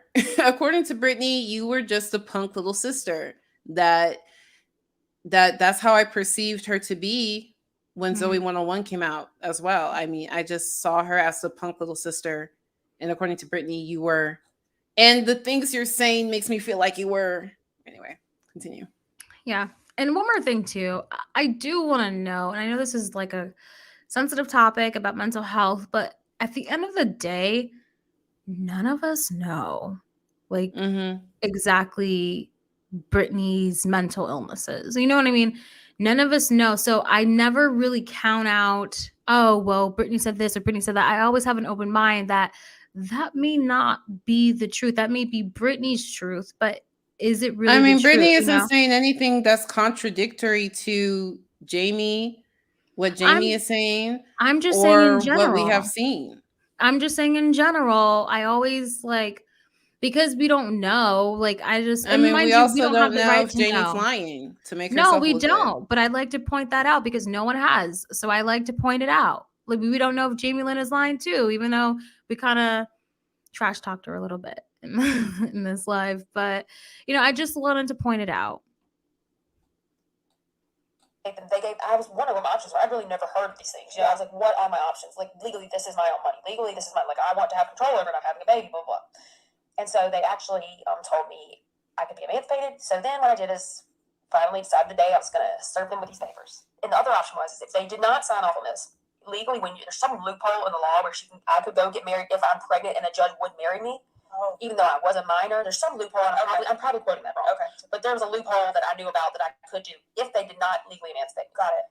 But by doing that would mean that I would have no prenup or anything to protect myself. At the end of the day, my mom was basically and my family at that point, look, we're not going to let her, what she's worked hard since a young age to create, be at risk. So if we can just come to a compromise of, you go do whatever it is that you need to do and live your life. If things go horribly wrong, we still, as parents, we can't step in, and that's what we ended on. So I never had to officially emancipate them.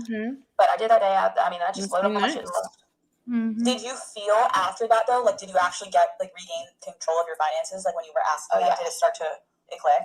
Yeah, and I was not somebody who was like, I just want to go spend all my money. I very much was like, look, these are the things I'm trying to do. Right. Please guide me the right way to do it. I wanted to buy a home. I wanted to set up a life for myself. That was it's almost done. It's almost done.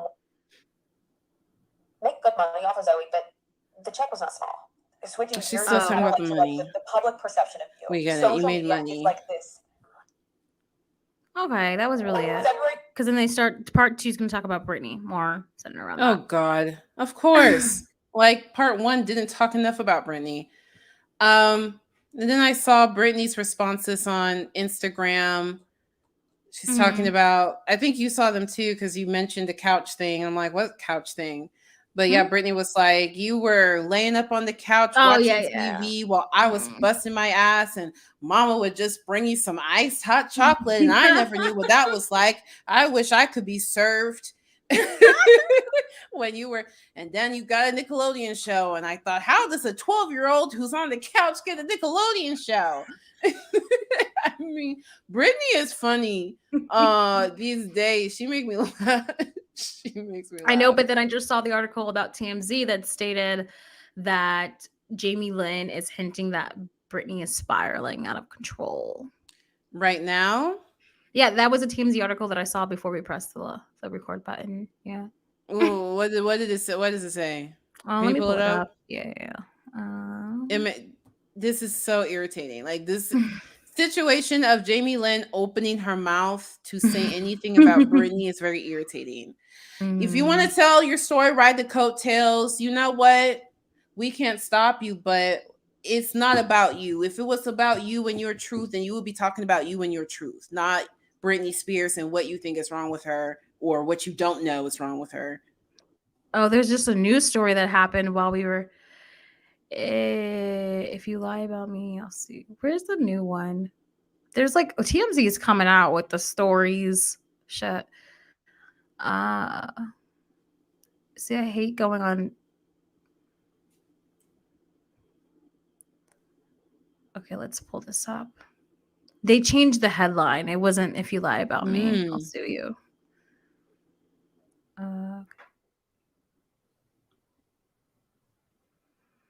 To be started something.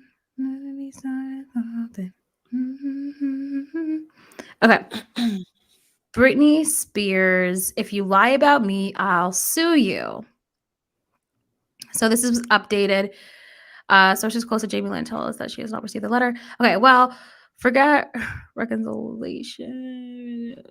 So Britney's lawyer sent a cease and desist, but Jamie's saying that she didn't receive the letter yet.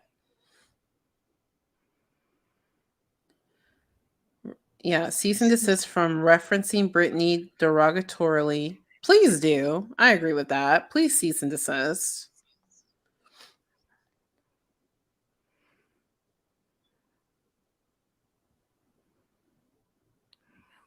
Twitter. Oh, sorry, I was kind of Lenny Jones. He dumps hard on Jamie Spears. You, of all people, know the abuse and wrongdoing Britney had to endure during the conservatorship after initially growing up with a ruinous alcoholic father. He points out Jamie echoed the same sentiments in her book. And then he goes after. So they're detailing what the lawyer wrote. I guess. Britney was the family's breadwinner, and she also had the rights to you publicly or false or What's funny is the interview, the things that Jamie Lynn is saying that she didn't understand. She didn't understand being controlled. She didn't understand using Britney's money. All of these things that she says she didn't understand, she personally experienced herself. Mm-hmm. Yeah, so yeah, after reading that whole entire thing, Jamie Lynn, here's the thing. This is family, and had Jamie Lynn, and I get she has she just been quiet about this because she knew she was wrong for not really helping her sister. And so I think it was the moment where she felt like she needed to say something when she just knew she was wrong. I think if she would just, this is a family matter. It just sounds so meshy. It sounds really messy. And it just sounds like it's not going to end well. Now, what? They're going to go back in court if Jamie Lynn doesn't shut up? It's just, Jamie Lynn, I think she has a hard time accepting the fact that she didn't do her 100% that she could to help her sister. I don't care what she says. You did not do your 100% and own it.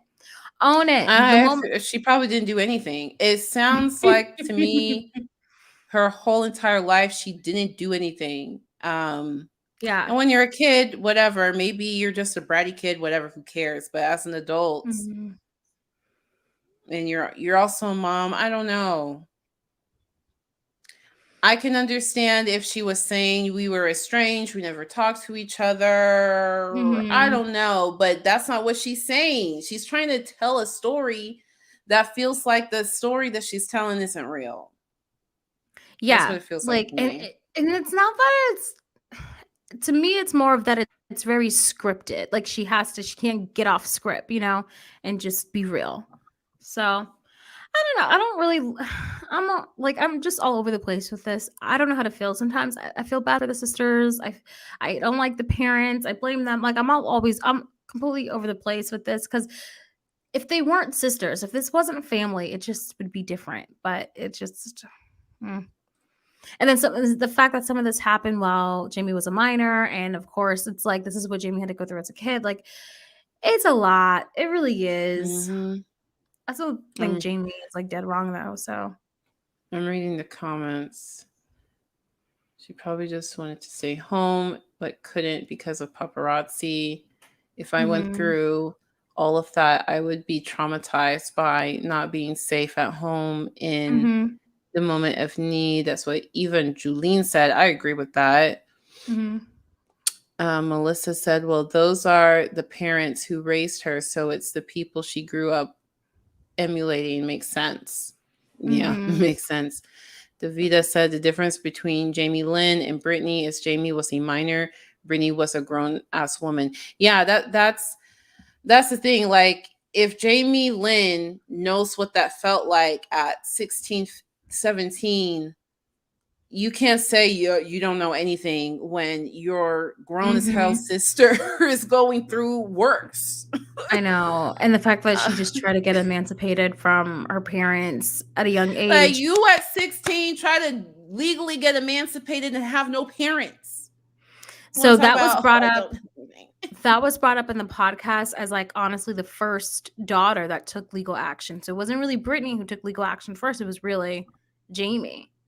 And the only Yeah, reason I why feel like from what I know of Britney, I felt like Britney really loved her family and really wanted to do what she loved, make the world proud, and keep her Mhm. family together until she had her kids. And Mhm. people started controlling her when she just wanted to be with her kids. And I feel like that's when things flipped for her. And I also thought it was kind of weird that she pictured Justin Timberlake as a father figure. Like it just like the thing is it could work because if she was truly close to his family then can see that. It just felt really weird that she wanted us to know that Justin Timberlake Yeah, was a father she wanted figure. us to know this. Like why? Couldn't that have just been a recognition between you and Justin Timberlake? Like Like you know the what I mean? worst public breakup Britney went through, that you want us to know you on his side. Like it's just weird, and and she talked about how she was affected by their like breakup. Like that's weird. Like that didn't need That to. was We weird. didn't need to know. And then Britney's like, well, after the breakup, you were on the couch watching TV.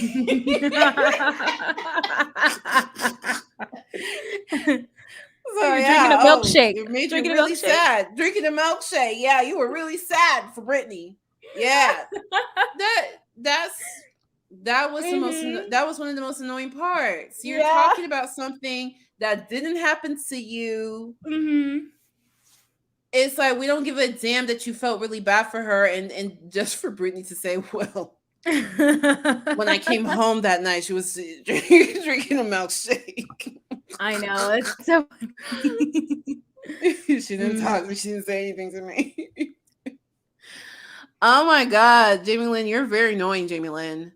I don't know if she's trying to boost a career. She thinks, oh, I'll get a movie deal for. I don't know what she's thinking, but she's very annoying. I'm not gonna watch whatever movie she thinks she's gonna be in. I don't know. I can see her being in like a Hallmark movie or a Lifetime movie. I can see home. I can see that. Like I a can see Hallmark that. Christmas special, Sisters Gone Wrong. I don't know. Something like that. I can see that. I can see that. I don't know. You know, it's funny because you mentioned Hillary Duff earlier. Hillary Duff is somebody that I really thought that would be her fate, is Hallmark specials. I really felt like that was going to be her fate. But she broke out of it. Hillary Duff, she's coming up. What do you mean she broke out of it? She was never. She was kind of that thing. No, after the whole teeny bopper thing, Mhm. and then she became a mother, living life, and I just really thought she's gonna, because I could tell she wanted to still be an actress, but she's really not that poppin', and I just thought, that's just where she's gonna be, but she's not. She chose to be not popping because she was popping with the kids. So I don't think it wasn't Yeah, like. but the industry doesn't care about why. No, I don't. But what I'm saying is, if she wanted to come back, she came back when she came back. Never mind. But she didn't come back strong. She didn't come back strong. No, she didn't come back strong. But you have to think, because she had kids, did she choose to do only TV stuff to where she can go to a studio? Because if she had to choose to do movies, they would have to fly to Vancouver. Like, there are so many things that goes into whether you decide you want to be back on the big screen or if you want to just walk into a Universal studio and do shows. Just saying. Mm-hmm. Just saying. Sorry, I'm a huge Hillary Duff fan, so I have like a comeback for everything. Everything Hillary Duff, I have a comeback.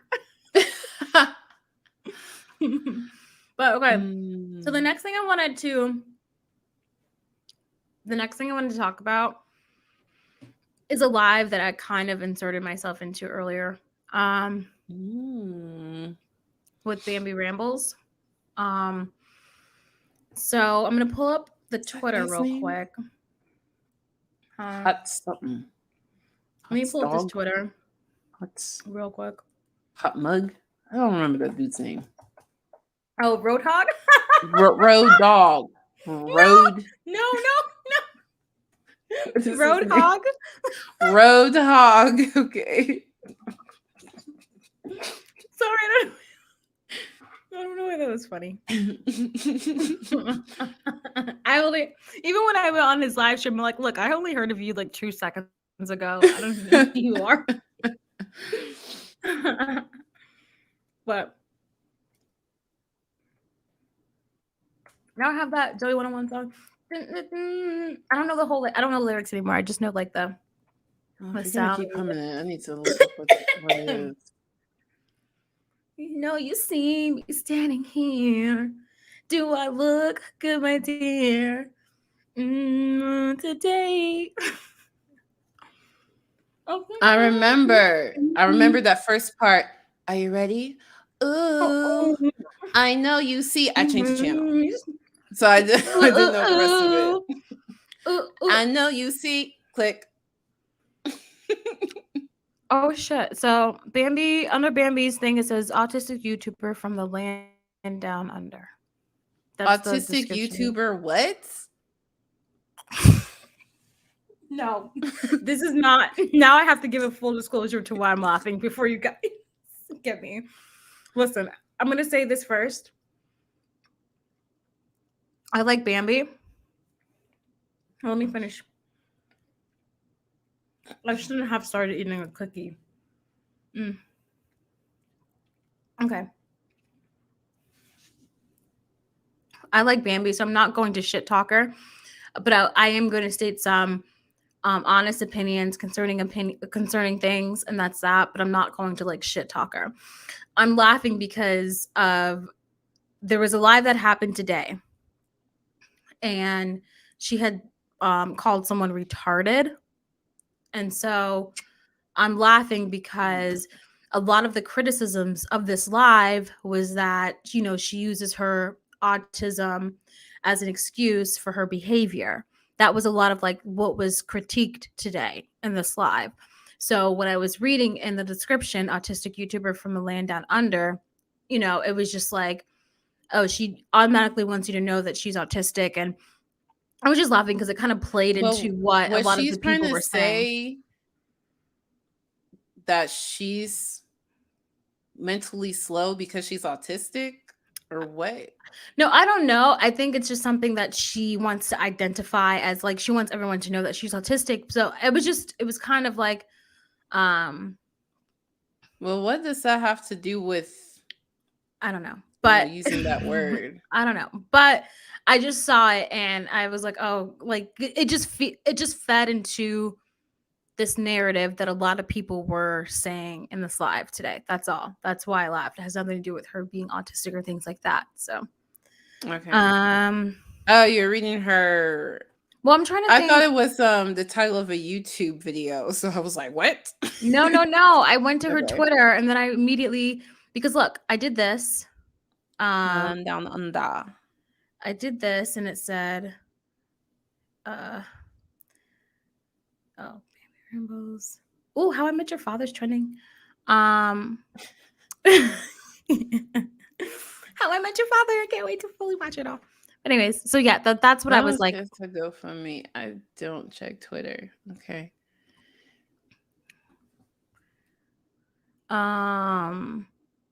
Soon snapped, and now Bambi's kind of like responding to why she called someone retarded on the live, saying that, see, one of the reasons I snapped all over some Twitter beef. He goes this angle, laugh out loud. But before we watch the live, some of it, not all of it. Here they are deflecting. Oh, sorry. Who is this? From his wife? Whose wife? I'm assuming the Roadhog, his wife. That's who started the live. I don't know, like, all this shit. From his wife saying the R word. Okay. So who said the R word? Okay, so this they're Roadhog's talking about something wife? Else.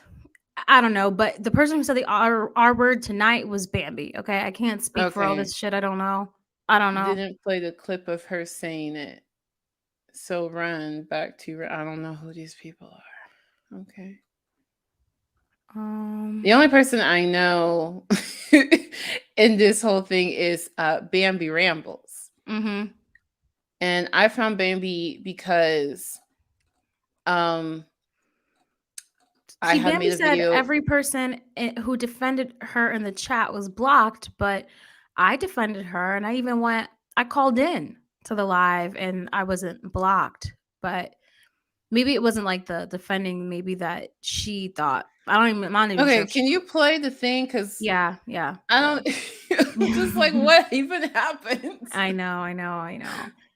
Did I at least give a good summary of what happened? Like, okay, so basically, real quick, really. Bambi allegedly has been on Twitter talking about Roadhog for months.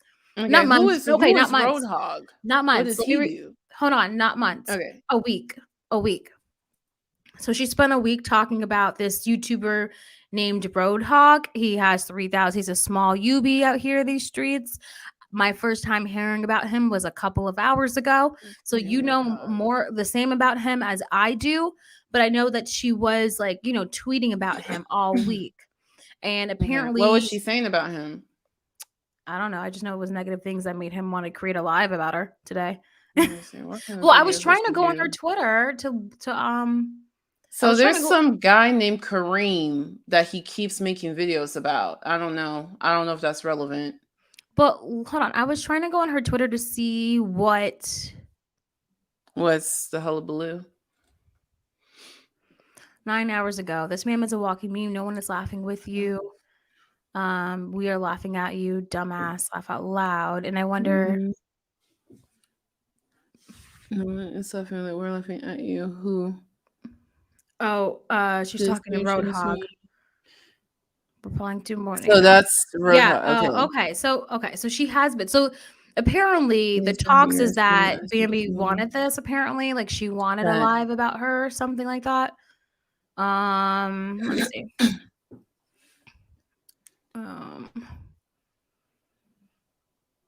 I don't know any autistic people. Yes, you do. I promise you do. Who's? Oh, hold on. That's related. No, that's not. But anything with this username is relevant. I kind of just want to see a little bit what made him post. I would see. Get on with it. You keeping the same thing like this is a hype house audition. Can I do an Australian accent? No, that's horrible. I've already seen what you go real life. You attack people's families, looks, and their lifestyle. So if you give any of those, you're just adding the negative image you have now. Go ahead. Well, what did he say? I don't even know. Well, because we're reading it. I think his thing is private. Yeah. We can't see it. And then they're starting a podcast. I don't like her. I can publicly say it again. I don't know like who her. she is. She's Marissa, not another housewife. I told you about how her husband is DIY with Dean and how she likes to hold people accountable, but doesn't. I already told you the whole spiel. I don't care. I don't like her. No. I'm trying to think of something. Because the thing is, we're going from new to old, so we have to see. Well, can we see the video? Or you're trying to see how this started? Because wonder what pretense did they do a live together? No, like let's just watch the live. I think. Okay. Yeah. Ooh, you gotta see me standing here. Oh, you gotta skip to the part. No, I will. I just want to see what he's gonna say in the beginning. Okay. I also wanted to call him out when they found one. Hold on. I want to hear him. He calls himself Roadhog as his voice, and he's a trucker. I really hope you don't sound like this the whole time, because I can't really understand it. The beginning of how he starts it off, because maybe he'll explain to us the reason why I'm doing this live tonight is because so and so has been talking shit about me for weeks. So I just want to. Come on. Ah, damn it. Are you on Chrome? Oh, am I? Let me see. I think a lot of people would like it. Come on, I'm on Chrome. All right, whatever. I'm listening to You and Wife. So it's a channel with him and his People wife. have differences of opinions. That's okay. No, his wife just like chimed in. He said there's differences of opinions on what though? I don't know. It's doing the whole Lodi thing. Come on. Somebody's ear. In the meantime, let me research some of these people.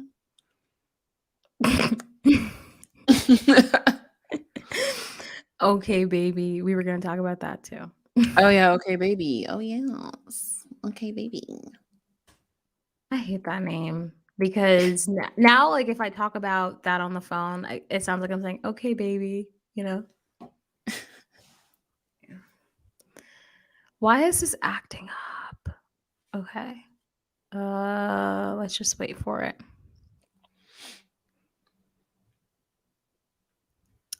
If playback doesn't begin shortly, try restarting the device.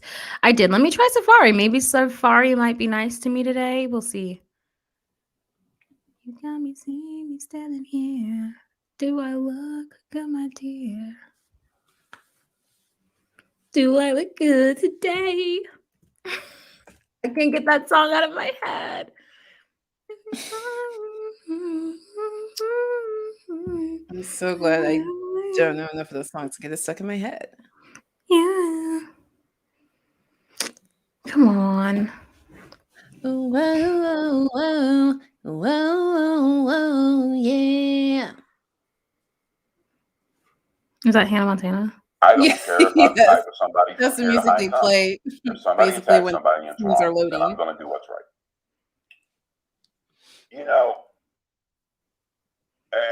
And a lot of people are like, "Well, what the hell? Where's this coming from?" Just because people change too. People have differences of opinions. That's completely fine. It gets interesting. It's not just completely this fine. time. Some people did not like how I called Susan out earlier. Oh, who's Susan? Right. You cannot like it. Well, I sure as hell didn't like her calling me an abuser. I don't know. Okay. And since she attacked me, I have the right to come back with however I feel. I really don't care what people think. Oh, wait, no, not Susan YouTube. I thought no, it's Susan Bambi. Bambi is Susan. Oh, that's her real name? Okay. Yeah, but I thought he was talking about Susan like YouTube. I'm like, wait, no, you have like your small channel. Susan wouldn't be. That doesn't make any sense because there was a rumor that Susan from YouTube is leaving YouTube, so I thought maybe, but no, Susan is Bambi. But hold on, I want to listen to what he's saying about. He said that Susan called him an abuser. Okay. So he said something else. I don't know what he said though. Okay, let me like okay. I keep forgetting that Susan is Bambi because I keep calling her Bambi, but when I've ever talked to her, I've always referred to her as Susan. I feel like. Where's this coming from? Just because people change too. People have differences of opinions. That's completely fine. It's completely fine. Some people did not like how I called Susan out earlier. That's fine. You cannot like it. Well, I sure as hell didn't like her calling me an abuser. And since she attacked me, I have the right to come back with however I feel. And I really don't care what people think. So what did you come back with? You are not Jeremy. You do not sit in Jeremy's shoes. And who's Jeremy? Do not speak for me. I don't know. I'm trying to. I have, you're losing this, you're losing subscribers, and that's fine. Because here, at the end of the day, I've kind of figured this out. I'd rather lose people who are not on my team than have people that are here being fake.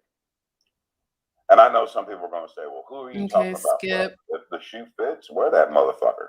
Mm-hmm. And that's how I'm going to leave it. Like I said, I'm not going to call anybody out by name because there's multiple people going on. So I'm not pointing out. Just, where's the part? I know. I'm going to skip. I'm not going to. I know it's 3 hours and I'm not watching the whole thing. I just kind of want to get some context before I get into the part where. What context is needed? Well, because he goes through her shit. This isn't just this. He goes. Okay. He talks about stuff. I just needed to get something because I don't really listen. I tried to go in on this defending Bambi, but I couldn't fully because she called someone retarded. So yeah, that's the only part I care about. I know, but I kind of want to. Why do something and do it half a job at it? Like, why just go to that part, but we don't know like a little bit what he's saying before she calls in? Because it doesn't matter. Why does it matter? It doesn't matter that she said it, but to me, never mind. I'm not gonna. I don't know. I mean, I just want to hear what was said. Okay, we'll go to the part where she calls in.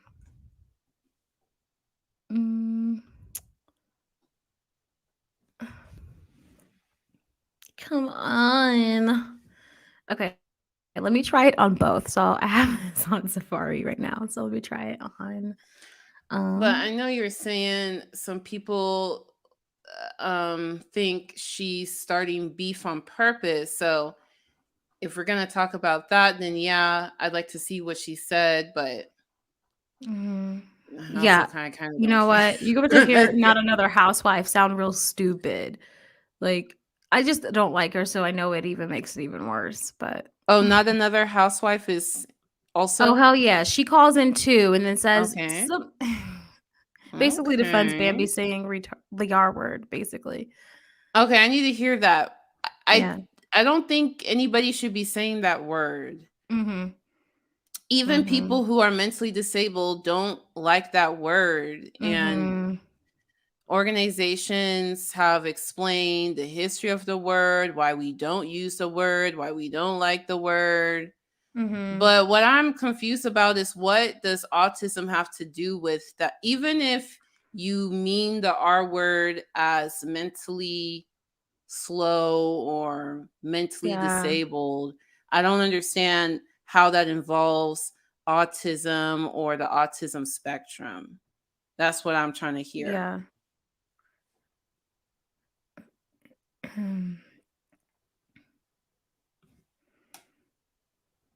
Oh, hey, Melissa Brown. Melissa Brown was there.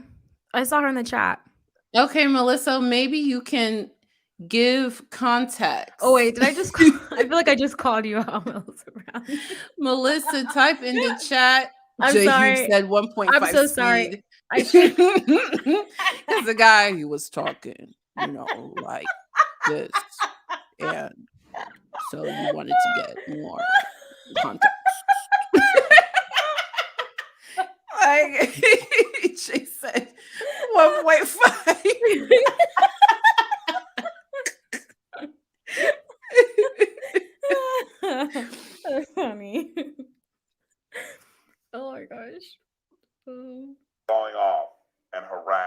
and bullying. And like this shit right here. They think this is funny. Okay, what is it? If my daddy. Oh, okay. She says she gets commentary videos. I don't know. Let me stop. We're just gonna sit there and let that face look at you. Stop. Like, what are you doing, dude? Like, I can't. Oh, Melissa Brown said it started because Bambi commented on a video where he said something awful to his son on live stream, and he took issue with that. Well, dude, if you're gonna say stuff to your kid on live, people are gonna have some. Don't act brand new to these YouTube streets. If you're involving children on your channel, people will call you out for doing something off color. You with know your child. what? Let's hear if she says the R word. Actually, let's hear it, because here's the thing. Okay. I thought she said it, and then immediately when she like hung up, or whether they hung up on her or Mrs. Hogg did, I don't know, whatever. I feel that they were like, wait, didn't you hear that? Didn't she say the R word? And then I was like, Okay, oh yeah. now people, because Melissa's saying she didn't hear her say the R word anywhere. Okay. I thought that she said it. I really Okay, did. at So an let me- hour and well, one of the tweets said the dude's wife. Okay, now I want to hear. And Melissa Okay. said an hour and 50-minute mark. Yeah, I'm at 155. So yeah, it's like something like that. Who died and made this bitch queen of Twitter? He's like He's going. mad. Whatever She it has is, he this mad. Nice little follow, and she is monetized. Listen, real quick. Hey, it's a When I little- called in, he tried to be like, "Oh, I was using allegedly." No, you weren't. Allegedly, Not what? mine. That's the picture she has. He was making fun. He was saying how Bambi isn't really autistic and how her GoFundMe is. He was insinuating that her GoFundMe is fake, right? Like it's for Okay. her, but he never used allegedly. And then when he's on a call with me, he's like, "Yeah, I used allegedly and stuff." And I was trying to be all respectful because, you know, like I don't know. I just didn't want to go off. It didn't look. It would Is not he look good for talking me. shit on Twitch? Oh my god, that idiot. Oh, she reached her goal. What is this for? Here, I'll be cool with you. Since you said that that's an old picture, I want to be fair because fairness is important. That was Okay. for her autism appointment. Okay. Oh, Melissa Brown says he said she was high functioning, so why should she need Now treatment? act like a fucking adult. She used the R This word. dude is a freaking Uh-oh. idiot. My voice. Did you use the R word? Okay, I gotta rewind it. No. Did you Already, use the R word, ma'am? Yeah, I because can't defend this guy at all.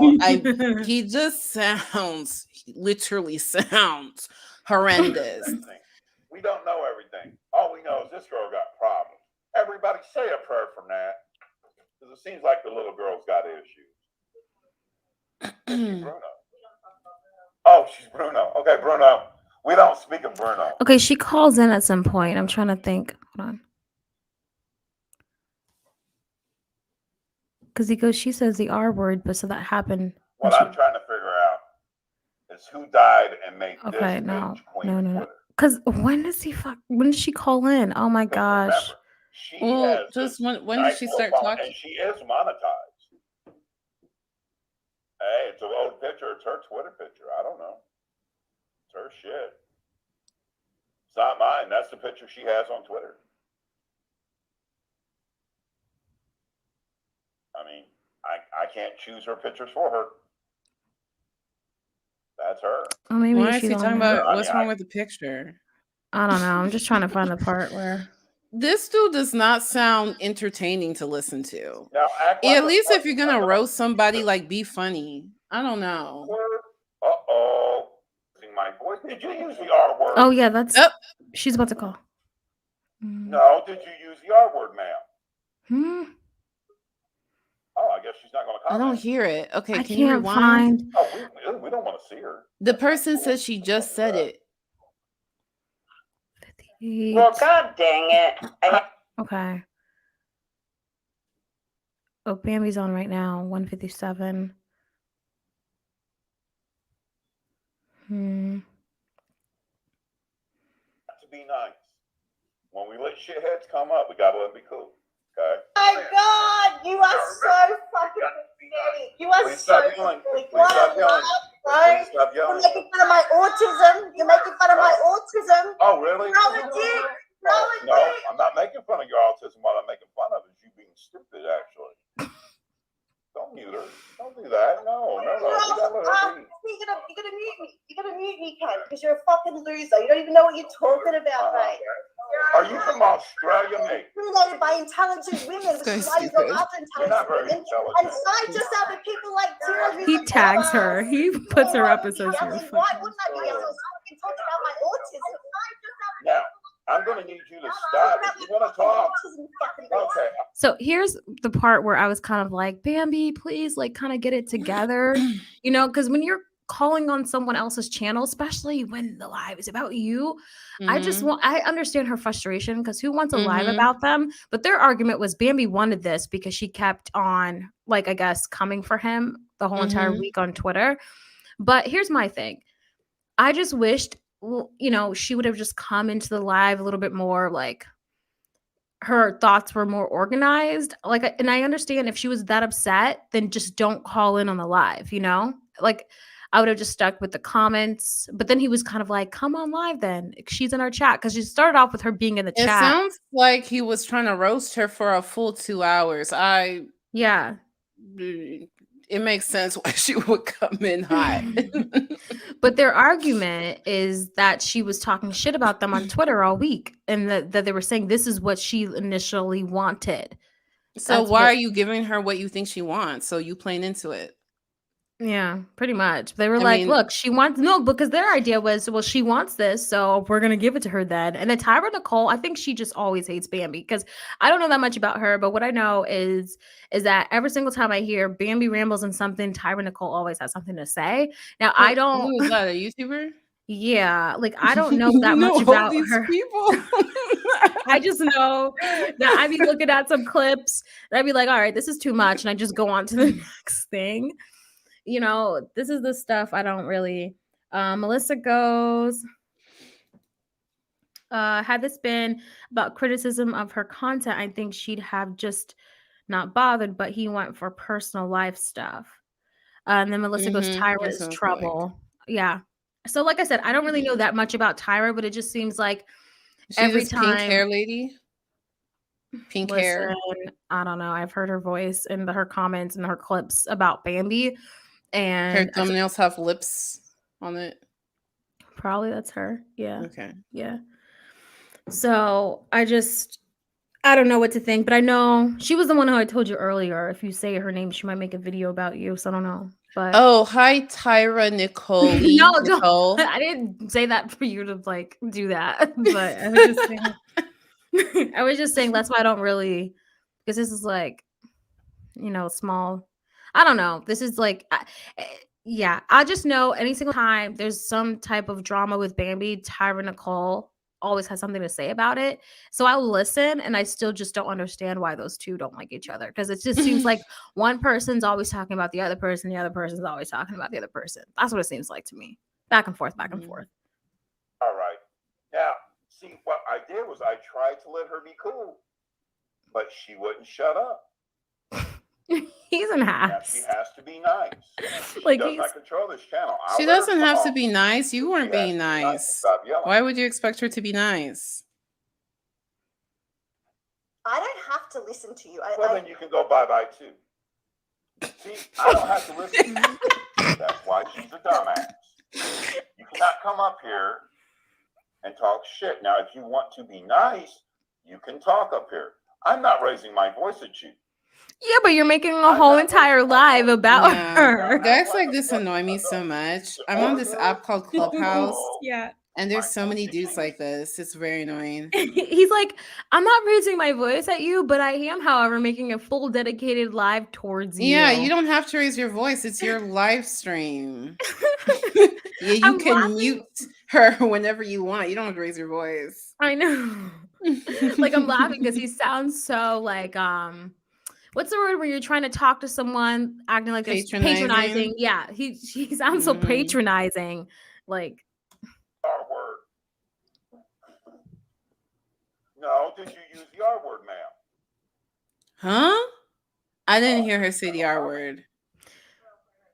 Oh, we don't want to see her. That's not cool. Y'all, and here's the thing, because I'm looking through this Twitter to find somebody post the video clip of it, and if she really said it, they would have posted this video clip. I don't see it. Hey, babe, what's happening? Here's the thing.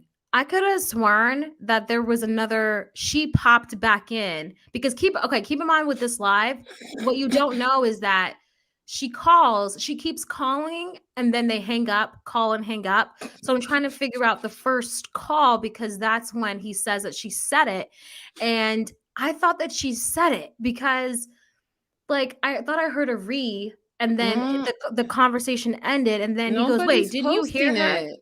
They're posting her screaming and yelling at him. Mm-hmm. They're posting her calling him stupid, but wait, hold on. Okay, can you remember the timestamp? It's 1:59:57. Because I feel like there was another call before that. Because I know my ears are not like. Hold on. Shit. This Roadhog guy's Twitter is private. Why would he do that?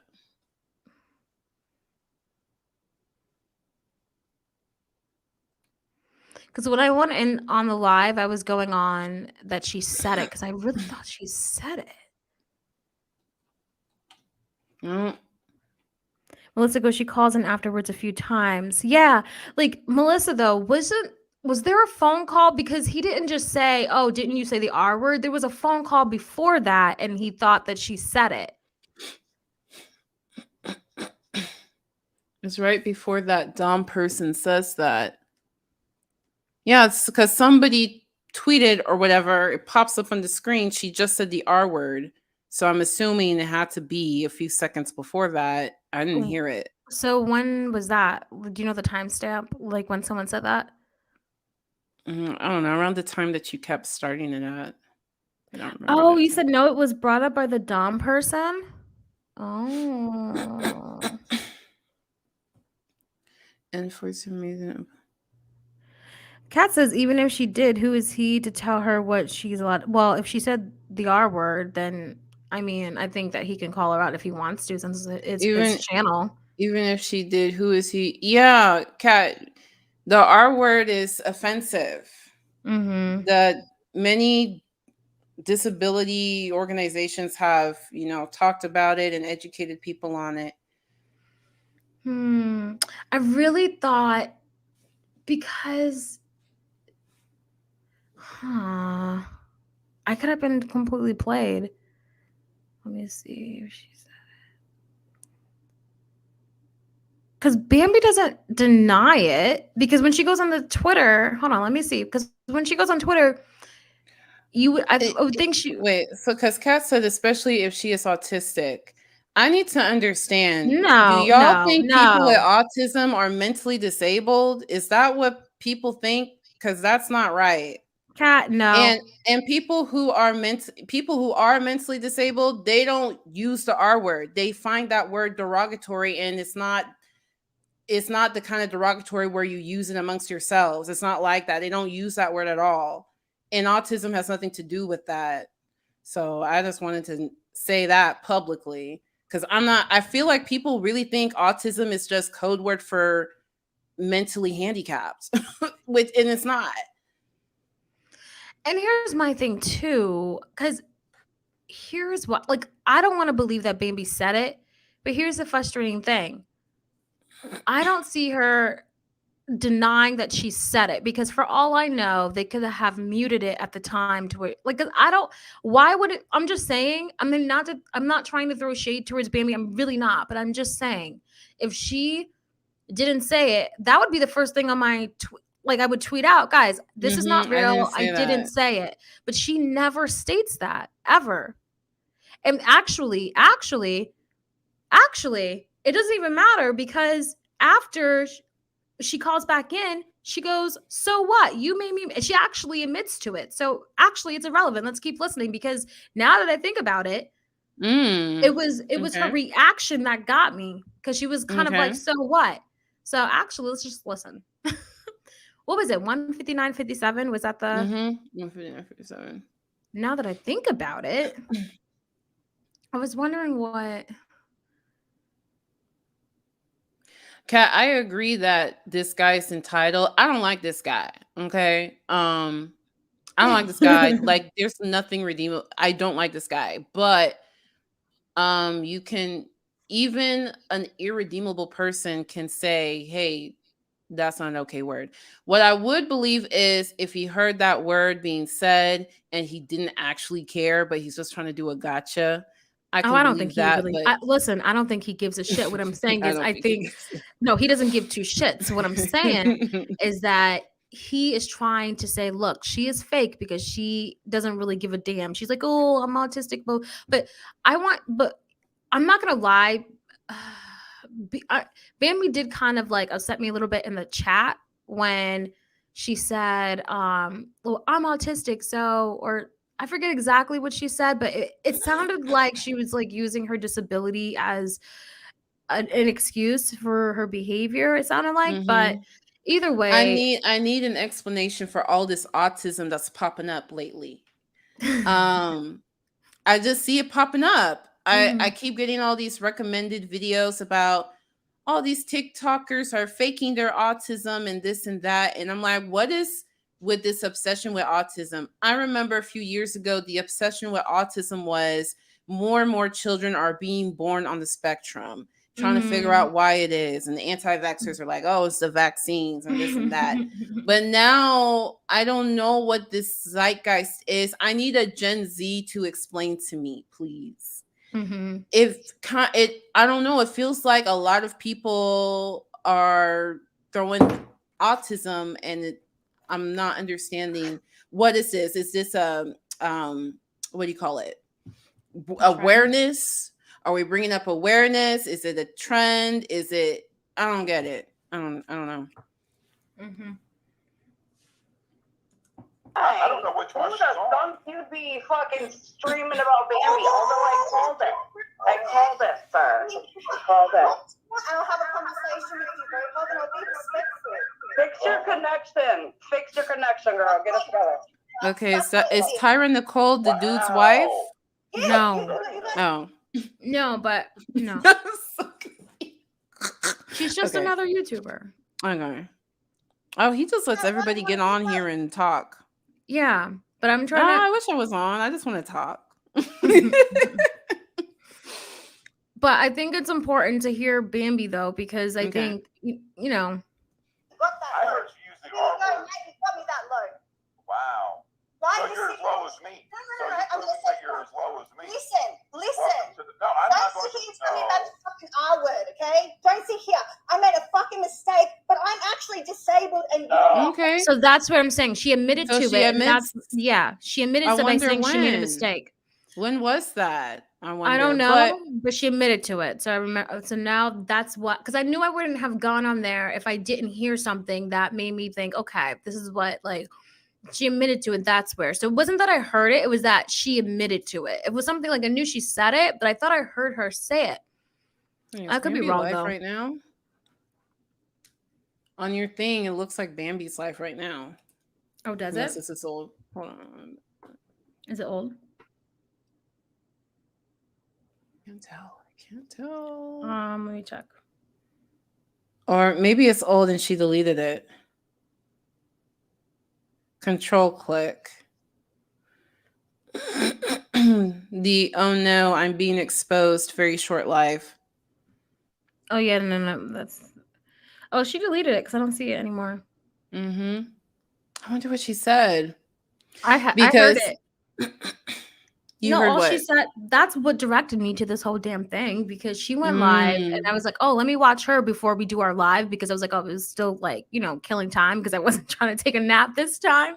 So, and because if you guys don't know, like, we were supposed to do this on Sunday, then yesterday, but I slept. So that's what happened. But that's why. So I was watching hers and she was like, don't listen to him and what he's saying. Like, she was just very upset that he was making a live about her, and I was like, oh shoot, what's going on? And then I was like, okay, let me check this dude out. And that's when I heard of him, Roadhog.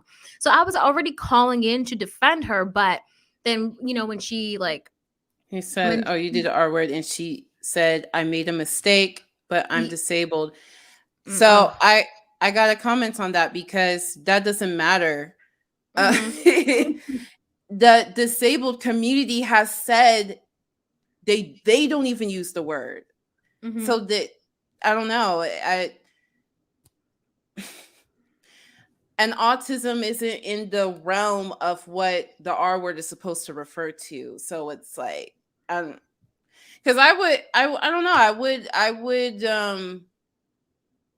I would kind of understand where she's coming from if she actually had a condition that the R word is used for, mentally Mhm. slow, disabled. I don't know if low IQ is in there. I don't know. But autism is not that. So I don't get it. He's talking to her like he's never heard no, that's not what it is, Kat. What it is that he's trying to call her a absolute hypocrite. That's why I kind of wanted to watch. We're definitely not, because there's a lot to watch here already, but I'm just saying that if you'd have gotten some context of, he is trying to call her out for being a fake and phony about actually being sensitive about this stuff, etc. So he's not really calling her out because he cares. He's calling her out to really call herself out. You know what I mean? To say that no, she doesn't even believe in the shit that she says. That's what he's trying to do. I'm disabled and you're not. So shut your That's what I didn't like when she goes, I'm Mhm. disabled and you're not, as if That mattered. that means that you can say whatever you want because you're disabled. That's what I didn't like. Oh, I take it as she can say that word because she's disabled. That's how Okay. I took it. That's why I'm harping on So no, you then, can't. The disabled community has said you can't. They don't say it. They don't condone it. It doesn't matter. but she's basically saying then people who are autistic are retarded. That's what she's saying. That's now. that's why I was asking you. Is she trying to say that if you have autism, you're mentally slow? Is she trying to correlate them? That's what I was trying to ask. Because they I do, mean, I don't know. and I don't know, because Creepshow Art, I feel like, was trying to say the same thing when she said that one dude has autism. And it's like, what is that supposed to mean? Right. Does it mean, does autism mean you have the brain of a child and you don't know what you're saying? Like, Mhm. what is this stereotype of autism that is out there that I'm not getting? I feel like, there's stereotypes of Black people, that we like fried chicken and watermelon. And I feel like I'm an alien. Like, I don't understand. They're human beings. Don't all human beings like watermelon and fried chicken? I'm not getting it. That's how I feel right Wait, now. hold on, Kat. If she doesn't remember and is just apologizing for it, then that's not our fault here. She said it. She said that she made a Yeah, Kat, mistake. because I mean, that's reaching. Come on. Like, she said that she made a mistake for saying and it was just a mistake.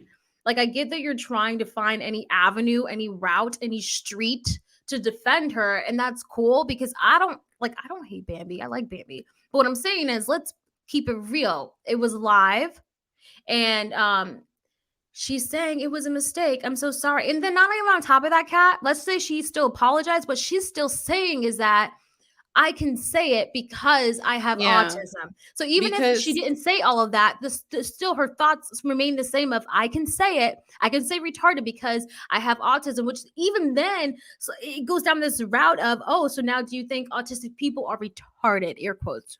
You know what I mean? So still. She says, sorry, I'm only going off the video. I thought she called him out about something he said to his kid. What did she say to his kid? He said, I don't know what, I also want to know what he said to the kid. But I'm putting that on the back burner because I'm trying to figure out. I was trying to figure all of that out, but we wanted to skip to the part about, because I was trying to get a little bit more context behind all this. Oh, so Jaden, is the thought that because she has autism, she makes mistakes with her words? Is that what is trying to be put across? I don't know. Yeah. I just want to hear, I want to hear Bambi when she's not hot give an explanation, because I'm not, I don't get it.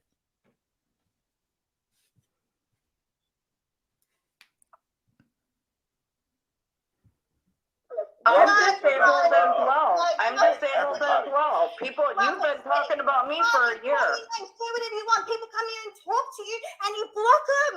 Honey, How I can't can talk you, like, because your you? big ass mouth keeps running. All right, great. Tell me something. Shut the fuck up and I will talk to you. I am not your husband, ma'am. You will not talk to me like that. I brought you up here. I have not yelled at you until If now. your anger So management is shut under your control, fucking you mouth should and consider respect staying my on social channel. media. Or take your little ass home. Damn. Now, sit and listen for a minute. You come up in my channel using the R word. You're nasty. Like you care, Congratulations. dude. You But as dirty anyway. as me. So here, go ahead and say what you gotta say. But you yell one more time, you can go yell at your husband. Because I'm not him. I'm not gonna sit here and let you All talk right, he shit can to me, stop girl. a little bit. So she said the R word while I was getting Ursula ready for That's occasion. okay. Now Don't worry that's about it. Somebody classic, got it brother. recorded. Now let's let her talk. Let's see if she can respect it. I doubt it, but I'll give her a shot again. See, that's what I'm saying. Do you see how they had her on mute? I'm wondering if she said that when she, when she was, because while she was getting Ursula ready, Tyra Nicole, to make fun of, like, I got to get my mean girl thing on, while she was getting this image ready, I wonder if she was able to hear her while she was on mute, because they're using StreamYard. So. Oh, like, Mhm. okay. Like it wasn't public that she said it, but it was in. That's what I'm their also page. wondering. Because she was like, oh, while I was getting her ready, because keep in mind, they're still all, because I had to call in using StreamYard, and she goes, well, she said that while I was making Ursula, because she was still there. She was just changing up her icon. Mm-hmm. So that's another thing, too. Oh my God. Like, we're using Fun. StreamYard, I don't guys. see it fun. It's hilarious. Go, cancel me over it. Cancel me. I don't care. I didn't cancel you, honey. You did that yourself. I said it. I'm admitting it. See? Okay. I said it. I'm admitting it. So. I don't know when she said it. I didn't hear it, but she's telling us she said it. And she admitted it. So. And it might have been when she was on mute. It makes kind of more sense now. I think about it. But I was just speculating if she even said it. If you are far on the spectrum, you get very flustered and anxiety when people are raising their voice like this that I'm hearing. So maybe that's, if that's what she's trying to get across, that she has autism, so she messed up her words. I don't know. Here's the thing. Even if that was okay, well, I don't know. I don't know. I'm kind of speechless right now. So Yeah. I don't know. When I say speechless, I just don't know what to think right now. So. Mm-hmm. I'm not bothered. You should be, because you Like, talk shit on why Twitter, but let you it just all prove you you're as want? dirty I as don't me. care. I don't care. I Please guess don't try. just Please lying don't up. try. So Please don't try. Okay, you're on here saying that I'm not fucking autistic and want me to show my medical records. Fuck's wrong with you? I'm What's just wrong with you? Who I have asked the for right to medical do records, that. you weirdo? Who asked for medical Actually, records? somebody did. I saw Who the asked for tweet that? asking for medical records. Mhm. I saw the tweet. Somebody was saying, "Oh, she wants $1,000, but it doesn't cost that much, and we need to see medical records." Well, no one knows how much it costs because you don't know what her insurance is like. Like, you just don't know a lot of things. And you don't know what type of treatment she wants to get. Exactly. Because there's an ADHD clinic here that you can't use insurance because they're doing some, I don't know, out of the woods special treatment, and it costs $3,000. You have to pay it up front. So it's only the rich people of the area that's going there. Yeah. So maybe she's trying to do that. For my depression, I do a treatment that's newly FDA approved. Most insurances will not cover it, and it's $500 a session. And most people have never even heard of it. So we don't know what the treatment is. If you're gonna donate, just you donate. And then you want to, and then see, okay, how did the treatment go? I mean, you people who aren't donating, I feel like these people just didn't like her. Mm-hmm. And so they're just trying to pick anything they can find to say, huh, well, you're just as bad. You're bad like you say we are, kind of thing.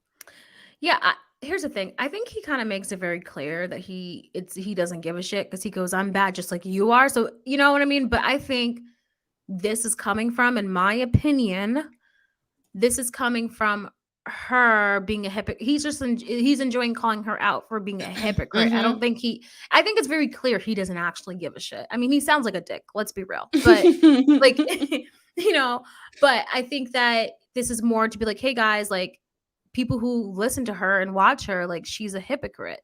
So that's what I think it is. Same. Anything. Pathetic. No, you're pathetic, ma'am.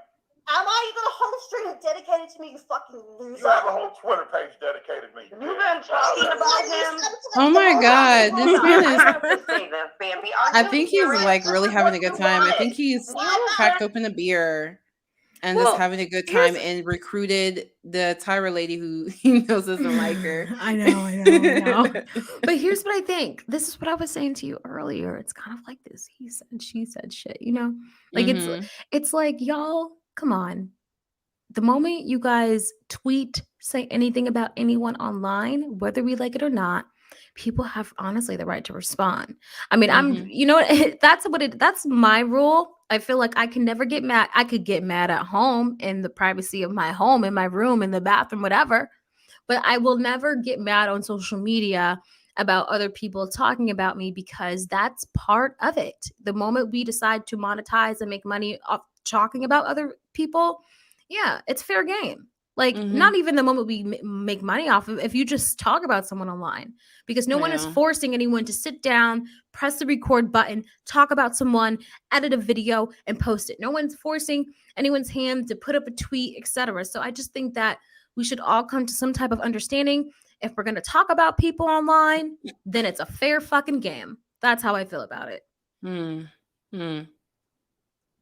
Talking about him and tagging him for a week. This is what you wanted. Just be honest. This is what you wanted. Conversation and not about my fucking autism. Are you gonna cry now because you got called out? Yo, these people are Look at my face. Am I crying? I don't want to look at your they face. are loving the drama. I'm sorry, I can't. Am I crying? Please take that. We're good. This man. We're good. This Tyra person and the HOG person, they just like drama. Maybe they didn't have anything else better to do. That's the vibe that I'm getting. I'm getting Bambi's coming on to defend herself. HOG is having a grand old time. Oh, here go Tyra, doesn't like Bambi. Let's put her on, have an even funner time. I know, by changing the icon. And then Melissa Brown writes, he spent the majority of that live talking about her husband, her kids, and stuff like that, not her content or her comments on him. Yeah, dude, this dude just, he just wanted an excuse to be mean and get away with being mean. And when he heard her say the R word, it's like, oh, yes.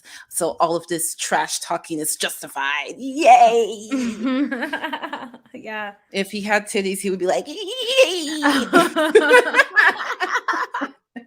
Like, he's definitely, oh my gosh. Like, all I could say is, because I didn't watch the whole live. So let me see let's see what else they talk about. Oh my gosh, not another housewife. When she calls in, listen to her. I can't. Okay, let me hear this. But here's the thing. I really don't like her, so it just makes it even worse. But now it's like pausing. Say that we're impacting your disability. You claim you have a disability. Well, you know what? Nobody I know with a disability would scream out and call somebody the R word. Hold on. I don't even know anybody that would do that. Right. Okay, check it out. Her friend, not another housewife, is wanting to come up here. Now, hopefully she doesn't, It's not a good idea. Just saying. No, you know what? I like to show that, I'm unbiased. And she sounds like a micromanager. Like, it's not a good idea. Tyra? Yeah, she patronizes. Okay, I don't like Marissa, but I didn't like how Tyra was like, Marissa, I think this is just not good for you. You should probably just get off here. I'm like, shut the fuck up. Like, if she's a grown ass woman, if she wants to get on this live and talk her shit, let her talk her shit.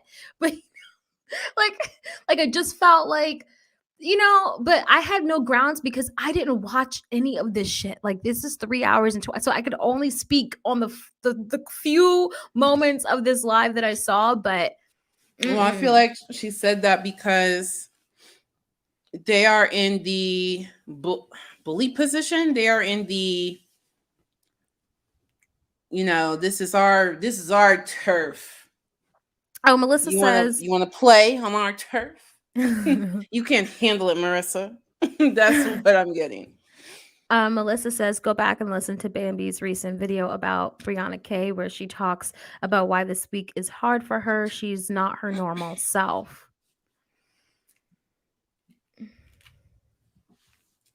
Okay.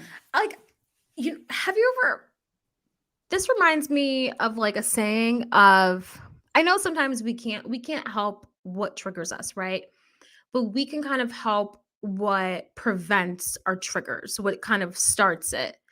And I just feel like I understand mental health. Mental health is real, obviously. And I understand disabilities. I get it.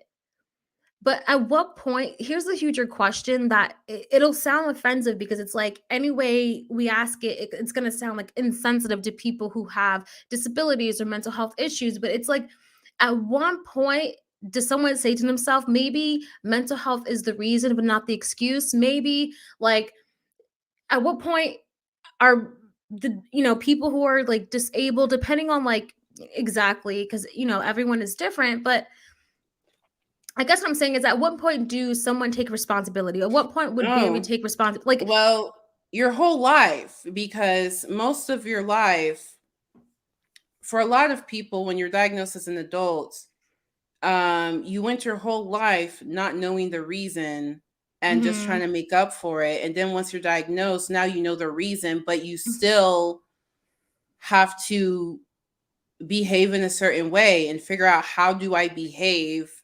properly when I have this condition? Because you can't tell everybody, oh, I have this, and that's why you can't do that. Like, that's not real life.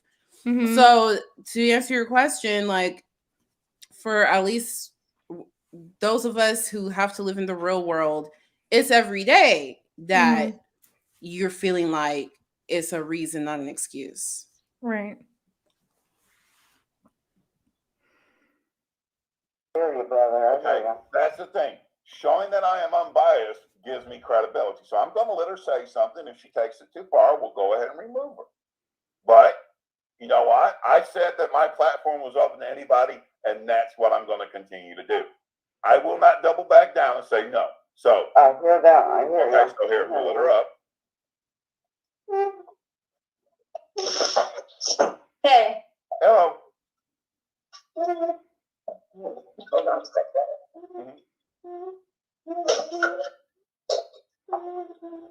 Okay. The whole issue is that you brought up her autism and her GoFundMe. That was not necessary. What was the point of that? Okay, it was necessary to show complete context of this woman. No, it's not. No, it was not necessary. If you want to have a Twitter beef with her, that's perfectly fine. You guys can go back and forth. That's all it is. It's a fucking Twitter But beef. Marissa, that's what she wants. Why would he give her a Twitter beef? Hold on. I had to show complete context because what is pinned on her damn Twitter? And it's public knowledge. Hello. What is pinned on her Twitter is that GoFundMe. If I'm going to talk about her Twitter, I must show about her GoFundMe. I cannot shade it and go act like it doesn't exist. It has, you know damn well that it has nothing to do with her GoFundMe. That Right. I made her bringing up her autism, trying to make it sound like, yes, you did. You're defending your friend. I applaud it. That's good. I will always defend my friend. That's But You defend your friend for saying what she just said. what did she say? You didn't hear it. Oh, well, somebody like to tell her what she said. He's such an ass. Like, come on. You can tell. You can simply Tyra, tell I'll her. let you answer that one because you're better at being tactful than I am. She called people out for having Not another mental housewife. disability. I'm gonna try not to use her first name because I don't mean to do that. I know you're pit bullying. I know how you are. You know I love it in you. She came up here screaming. I wasn't up here yet. I had to get the avatar proper. And she was angry, said the No, she said she came up here screaming, but she wasn't up here yet because she had to get the avatar. So how did she know she came? Tyra wasn't up there yet. Right. So did she hear though? Because I got she wasn't up here yet, so she couldn't respond to Bambi screaming, but she still heard it while she was doing the fixing the avatar. That's not what I got. Really? If you're not up there, then I mean, I don't know, maybe. Because it's StreamYard. I can hear just because I'm not in the chat, that doesn't mean you can't hear. I don't know. Whatever. Mm-hmm. Yeah. Well, some of this could hopefully be more clarified because I don't know. Because now I'm just thinking. I don't know shit, if they will clarify it. And then she wanted to double down and my disability, while all of us up here, I think, may have one or two. It's bullshit. And she wanted this attention. It's obvious. She's been doing this for a week. She doesn't just talk shit about Roadhog. She asks him. That means I want you to know that you are an abusive, why shouldn't father. Yes, she wants him to know. You don't need to be here, my love. What kind of person is gonna say some shit that needs to be said and not let the person know? If you don't tag the person, I think you scary bitch. I think you just a little yes, of course she at him. I would at him too. The fuck? Anyway, I don't see how that's like an argument. Like, oh my gosh, you added him. Of course. Are y'all some scary bitches? Damn. Shit that everybody else is also replying to. Like, Roadhog, you talk so much shit about everybody. Everybody. You're right. I talk shit about a lot of people. Where did I talk shit about her? Today. This whole live stream. She came out calling me dumb right off the bat. Marissa, can I ask you this? Marissa? I am actually on Mrs. Roadhog's Twitter, and do you see how patronizing? Just hold on. Let her see that she was replying to you and Bambi, but you had deleted the original tweet, and she was asking you the question and mentioned the word deep dive. What did you and Bambi tell Miss Roadhog? I'm curious. Oh, the tweet I made this morning? I have no idea because you guys deleted it, but Mrs. Roadhog, her reply that I was able to see was, what do you guys mean? What deep dive do I need to do? No, somebody sent me a video of Roadhog saying, Bambi, I'm about to do a deep dive on her. So I made a tweet about it. Oh, okay. Because I was just going to say, I don't think Roadhog knew who Bambi was until recently. So, okay. Probably 48 hours ago. Right, okay. It's like we're going to do a deep dive on doing it for a week. Roadhog, you said they were quiet. Thing to that woman until she brought herself into the squared circle. Okay, I totally get that. She made a comment, but that doesn't mean you have to cry about her calling you dumb and like make a whole freaking live stream about it. Bring up her autism and her abusive man or dumb.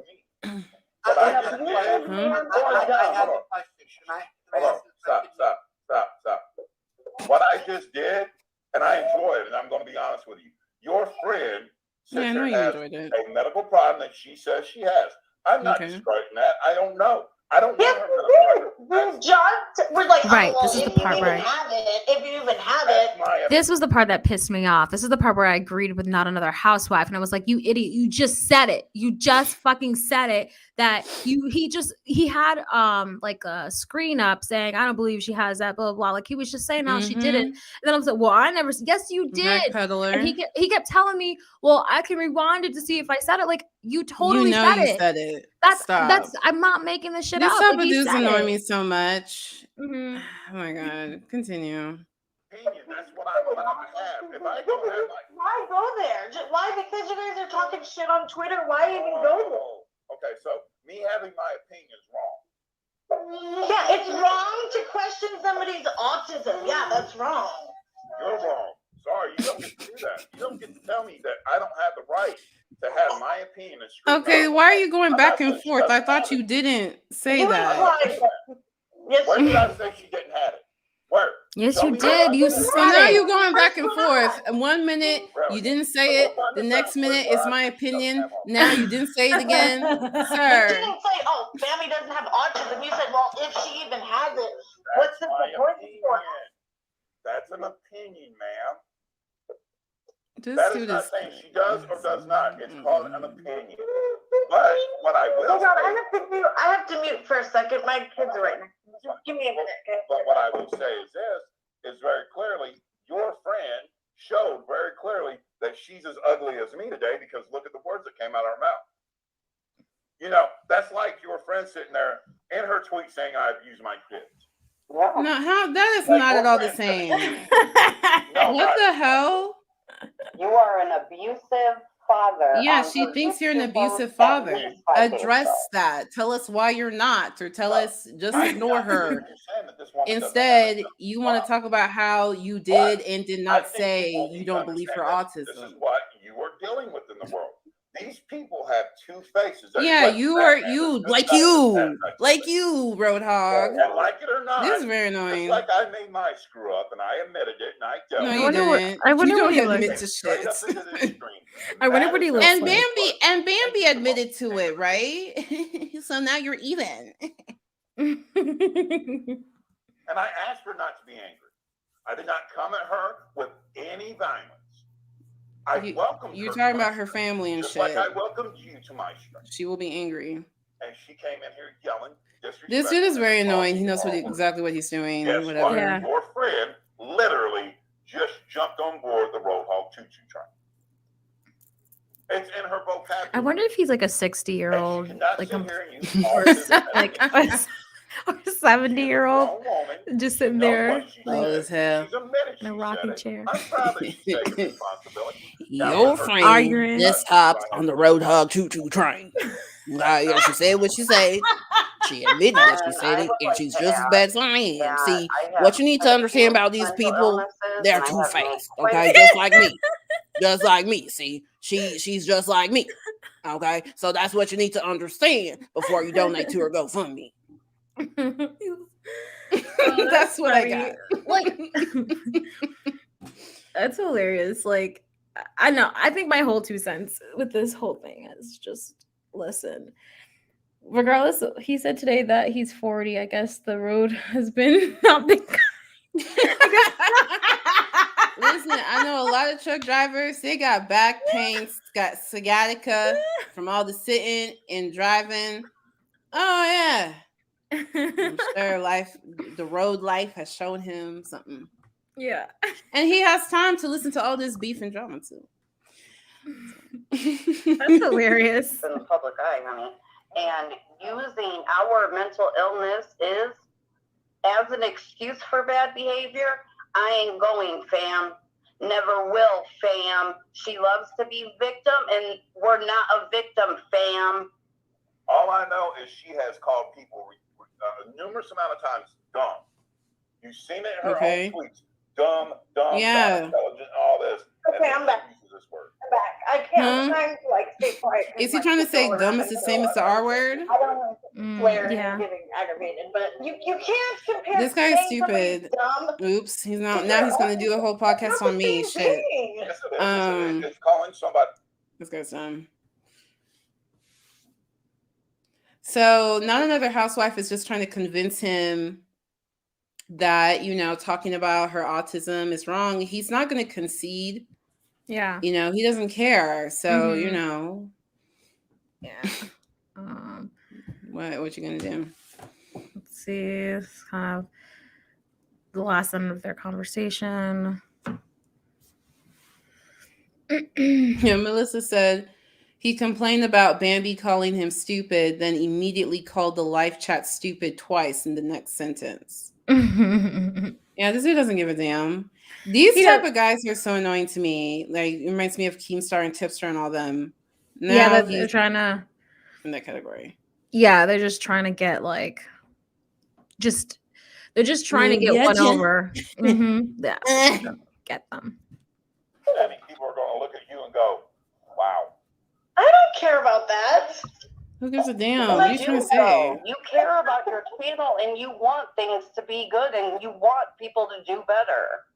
I Mhm. don't know what Roadhog said, but okay, the GoFundMe. Maybe he shouldn't have said it. What else do you want from him? Well, Okay. that needs to come out of his mouth, Right. Tyra. Right. It doesn't matter that you agree. We need to hear it from him. Mm-hmm. This shit is getting. She's not banned. I just removed her. Okay. Removed her. And literally, like when I said that, it wasn't because I thought she'd be crazy or I hate her.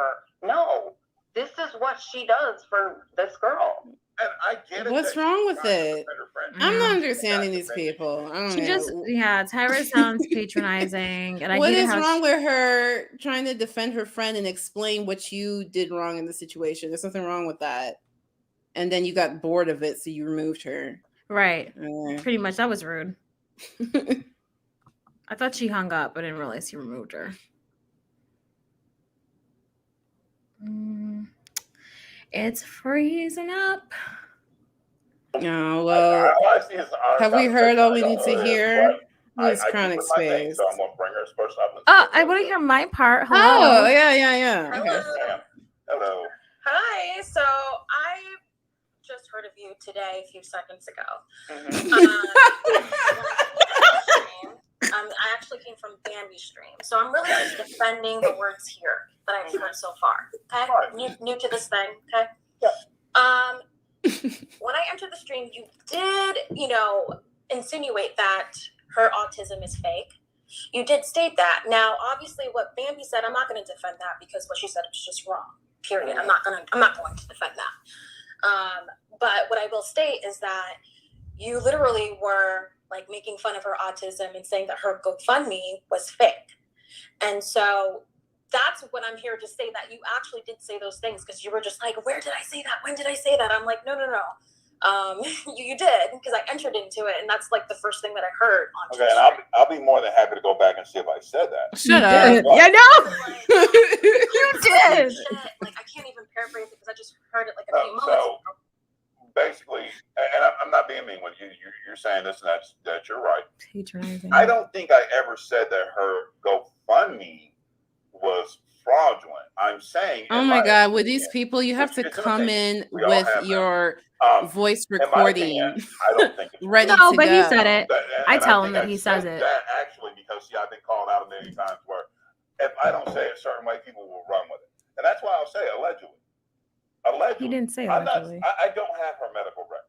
I don't. No shit. Nor would I want them because that's her personal thing. But if you're going to sit here, and why I had to bring it up is because it's on her Twitter. If I'm going to call that Twitter, That doesn't mean you have to say it's fake. That's why I was trying to tell another housewife. I can't just sit here and overthrow it and go, oh, it doesn't exist. No, it exists. It's there. I don't like when these people are purposely not understanding. The key is to listen to them respectfully, so that way you can respond with them in an appropriate way. Like, he's full of shit right now. I'm not trying to make fun of this woman's autism. And now I get that there's a bigger issue here, but I know this may be like minute or like semantics, so to speak, but I didn't hear like any allegedly or anything like that when you said it. That's how you approach it. He did apologize. He did apologize.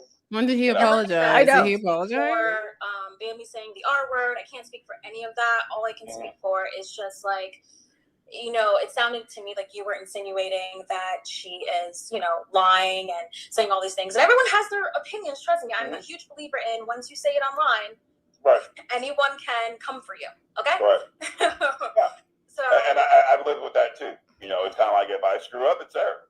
I mean, you can either face it or run from it. Me, I fucking don't. Well, you're running from this one. Mhm. And it's a pretty small one. I mean, it's not that big of a deal. Just say. And then I also wanted to say that for not another housewife, How to it's get in not that. really stupid for you to defend the R word and the N word on top. I mean, I made a whole video about you. Oh, she defended the N word too? Yeah. I get you're trying to defend your friend, but Hold up. do it. Oh, You acknowledge Thank that. you. I What's her agree. face? Okay, that's the No. You acknowledge that. Bambi, what she said was not okay. You can't argue that. So I don't know. I don't think you know how to like debate well or something, because what she said, you can't come on here and say, you know what, what is the difference if someone calls someone a dumbass? You can't say that. You can't say those things. So if you're going to defend someone, do it right. Acknowledge the fact that Bambi, what you said was wrong. Still love you, but what you said was wrong. Acknowledge that.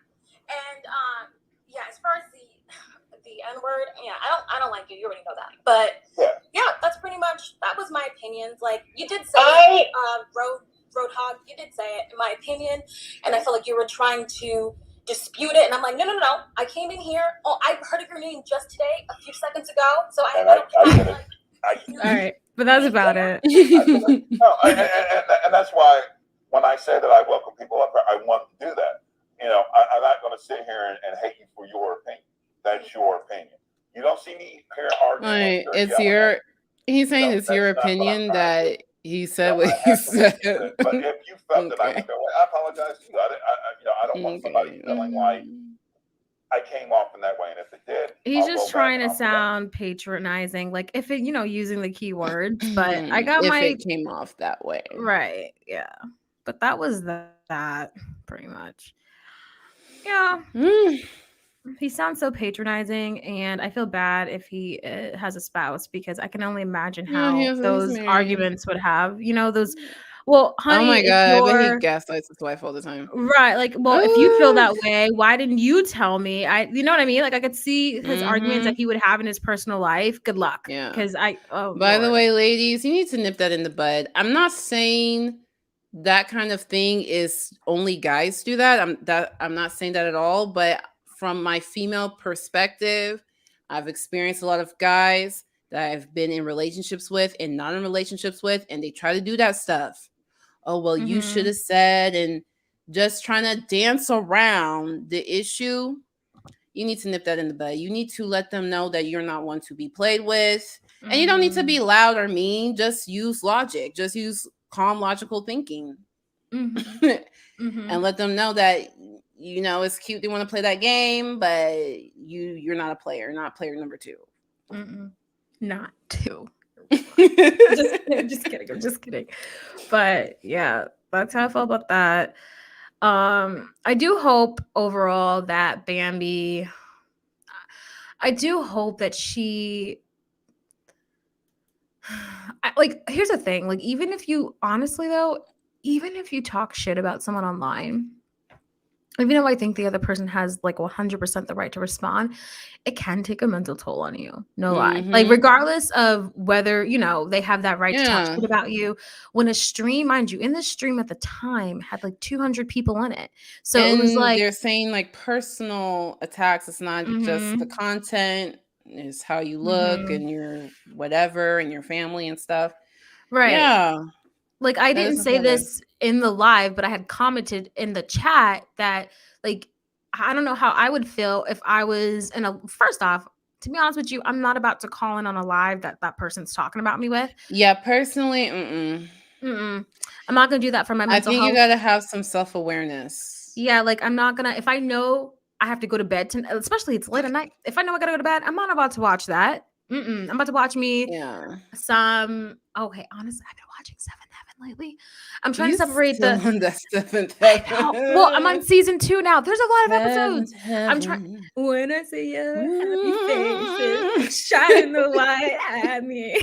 And I don't care about Stephen Collins, because, guys, I have to separate the art from the film. I mean, you got to separate it. Like, I can't. I'm watching Seventh Heaven, so. But yeah, I don't know. I don't know how long I had to be a content creator to realize once somebody is attacking my looks, my place of origin, once somebody is attacking my person and not my argument, there is absolutely no point in giving them any attention. They don't exist. Go ahead and block them. Go ahead and block Iana. And if somebody's like, oh, so-and-so said something about you, either, hey, you sending me this thing, either defend me or don't bring this to me. That's because I don't know for a reason.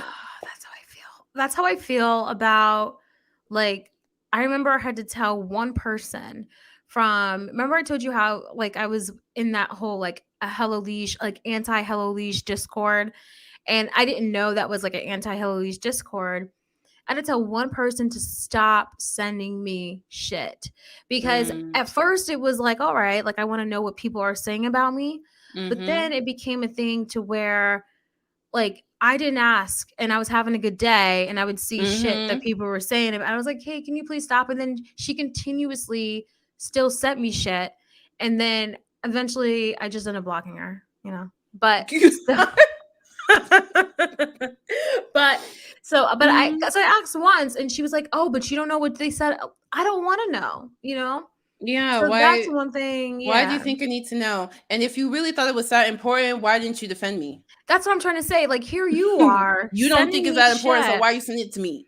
Right. Like, and then the thing is that the thing is that they still wanted to be accepted in this group to where they're like, look, this is what, but you're a part of that group. I don't see you standing up for me at all. Like, you're a part of that. So, you know, I'm just kind of like, how did I get there? What was I saying? Yeah, we were just talking about don't go into a life where someone's trying to say this and that about you. I still know how I got there, but all right. But yeah, it's just, yeah, I forgot like what Jessica was so cute on that show. Oh, Jessica Biel. Seven Heaven. Yeah. Okay. I'm yes. on season 2. I thought she was drop dead gorgeous. I was like, oh my God, when I'm in high school, I'm gonna look just like that. I thought she was so cool and pretty. Oh my gosh, no. And Ruthie, the little Ruthie was so cute. I wonder what she's doing now. What does she look I like looked now? on her Instagram. She's like riding race cars, riding horses. Oh, like okay. she's like doing her own thing. I swear she lives on a Ruthie farm. is so adorable. Oh my God. What she look like now? Let me see. The first thing that pops up, Ruthie Camden from Seventh Heaven is all grown up and insanely hot. Yeah, I loved, oh my gosh, you know who really annoyed me? Lucy. Lucy's personality annoyed the shit. Yeah, she annoyed me. Like she would get so mad so quickly, and I'm like, shut up. Like, oh, you know who also annoyed, like I feel bad. I know they're kids, but Simon's character, I couldn't relate. Like, is he the nerdy one? No, not really. Which one? Is he the teenage boy? Hold on, Simon. Yeah, he's the nerdy one. Well, I consider him the nerdy one. I didn't because well then you didn't see like the other seasons then because he doesn't become so nerdy. But okay. And then oh my gosh, my favorite character, Happy the dog. So I'm gonna get a Maltese, a white Maltese, maybe not a white Maltese, but I'm gonna name my Maltese Happy. I'm stealing that dog's name. Happy.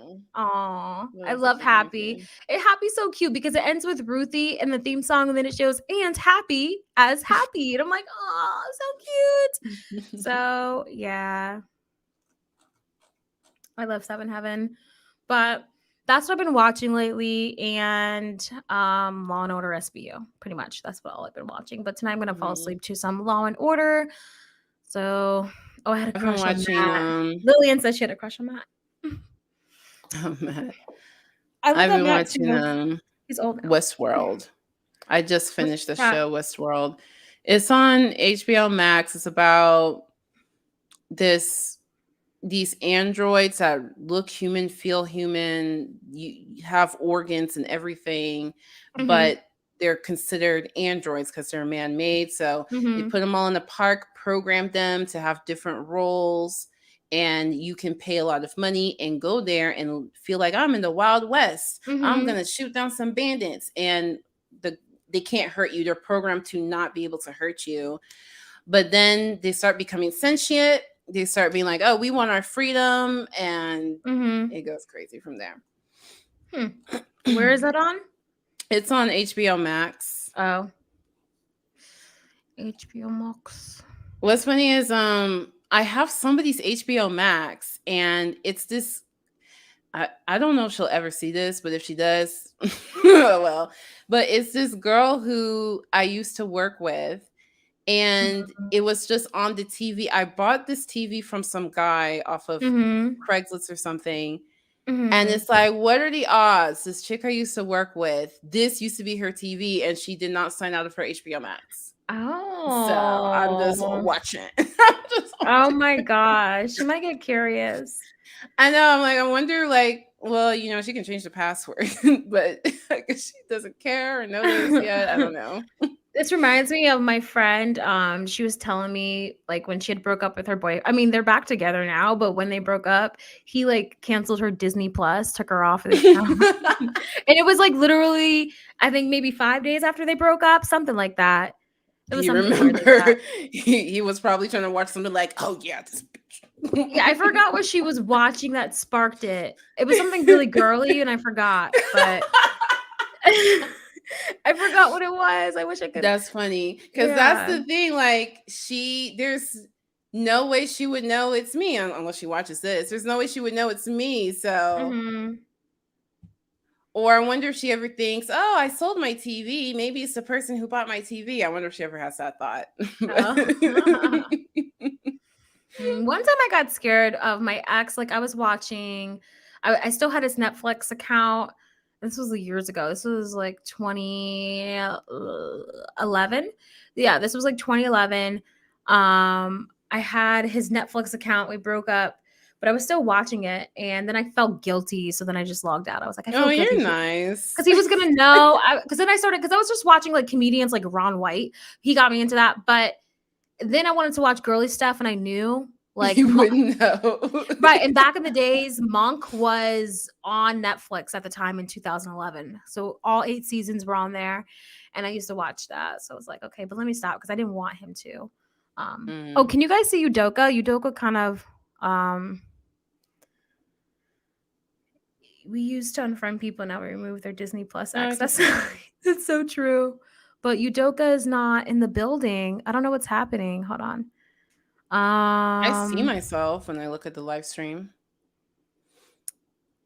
Hold on. Let me remove her real quick and then add her again. Let's see if that helps. No, it does. Now you are not in the building.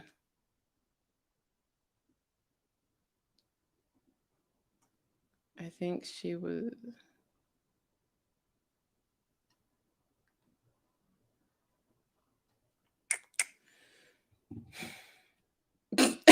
Okay, I don't know what happened. She's just gone. I didn't know if she wanted to. I'm Okay, back. you're back. Yes, It just logged out of nowhere. It just That's went weird. boom. I know. I'm so glad that it continued on going. I was like, what Yeah, the it's hell? good. I was about to say, I don't know if you wanted to take time to look at OKbaby, or we'll just take a look at that at a different time. What do you? A different time. 'Cause I have to wake up in 3 hours. Oh wow. Okay. Yeah. Oh shit. Okay. No, it's fine. But yeah, definitely a different time. We can do that on the next live, talk about her. I am excited to see Emily Artful. She said that she was gonna come out like with a response video. Mm-hmm. So when she comes out with her response video, I'll add that to my video. My creep for those of you who follow me on my channel, my creep show art video is coming, but I want to wait until everything because there's so much shit that comes out, and I just want to wait for Emily's response. I know she was in like the Commentary Bros live, but still, I just want like everything. Her real, her edited. Yeah. Response. So yeah, but any last words before we end the live? So what did we talk about? We talked about Jamie Lynn. Mm-hmm. We talked about this Bambi Rambles and Road Hog. Was that it? Yeah. Wow. Mm-hmm. That was it. That took all 3 hours? Wow. Yeah. See, the thing is, I could talk more, but I know I'm going to hate myself when I have to wake up at 6 and it's 3 right now. So I know. Yeah, I'm going to call it. Well, but yeah, there's a lot of small YouTubers who I don't know anything about that I need to get to know. Maybe, maybe not. I'm looking at some of these DIY with Dean and let's not. No, but let's not, I don't know. because that brings up more. Like, What do you mean? Yeah. If something happens that's worth talking about, we'll talk about it. He ended up getting more subscribers when people started talking about his blackface Oh, incident. him. Yeah. Oh, no, I don't want to talk about his old. I'm just saying there's some people I need to get to know, and some people, just by looking at these thumbnails, I don't want to get to know. Yeah. DIY with Dean would be one. So I don't know. I'm not a huge fan. So if that isn't obvious, but yeah. Yeah, I have nothing else. I mean, Oh, you think his channel's gone now? That's the best news I've heard. Hold on. I mean, yeah, I don't see it when it.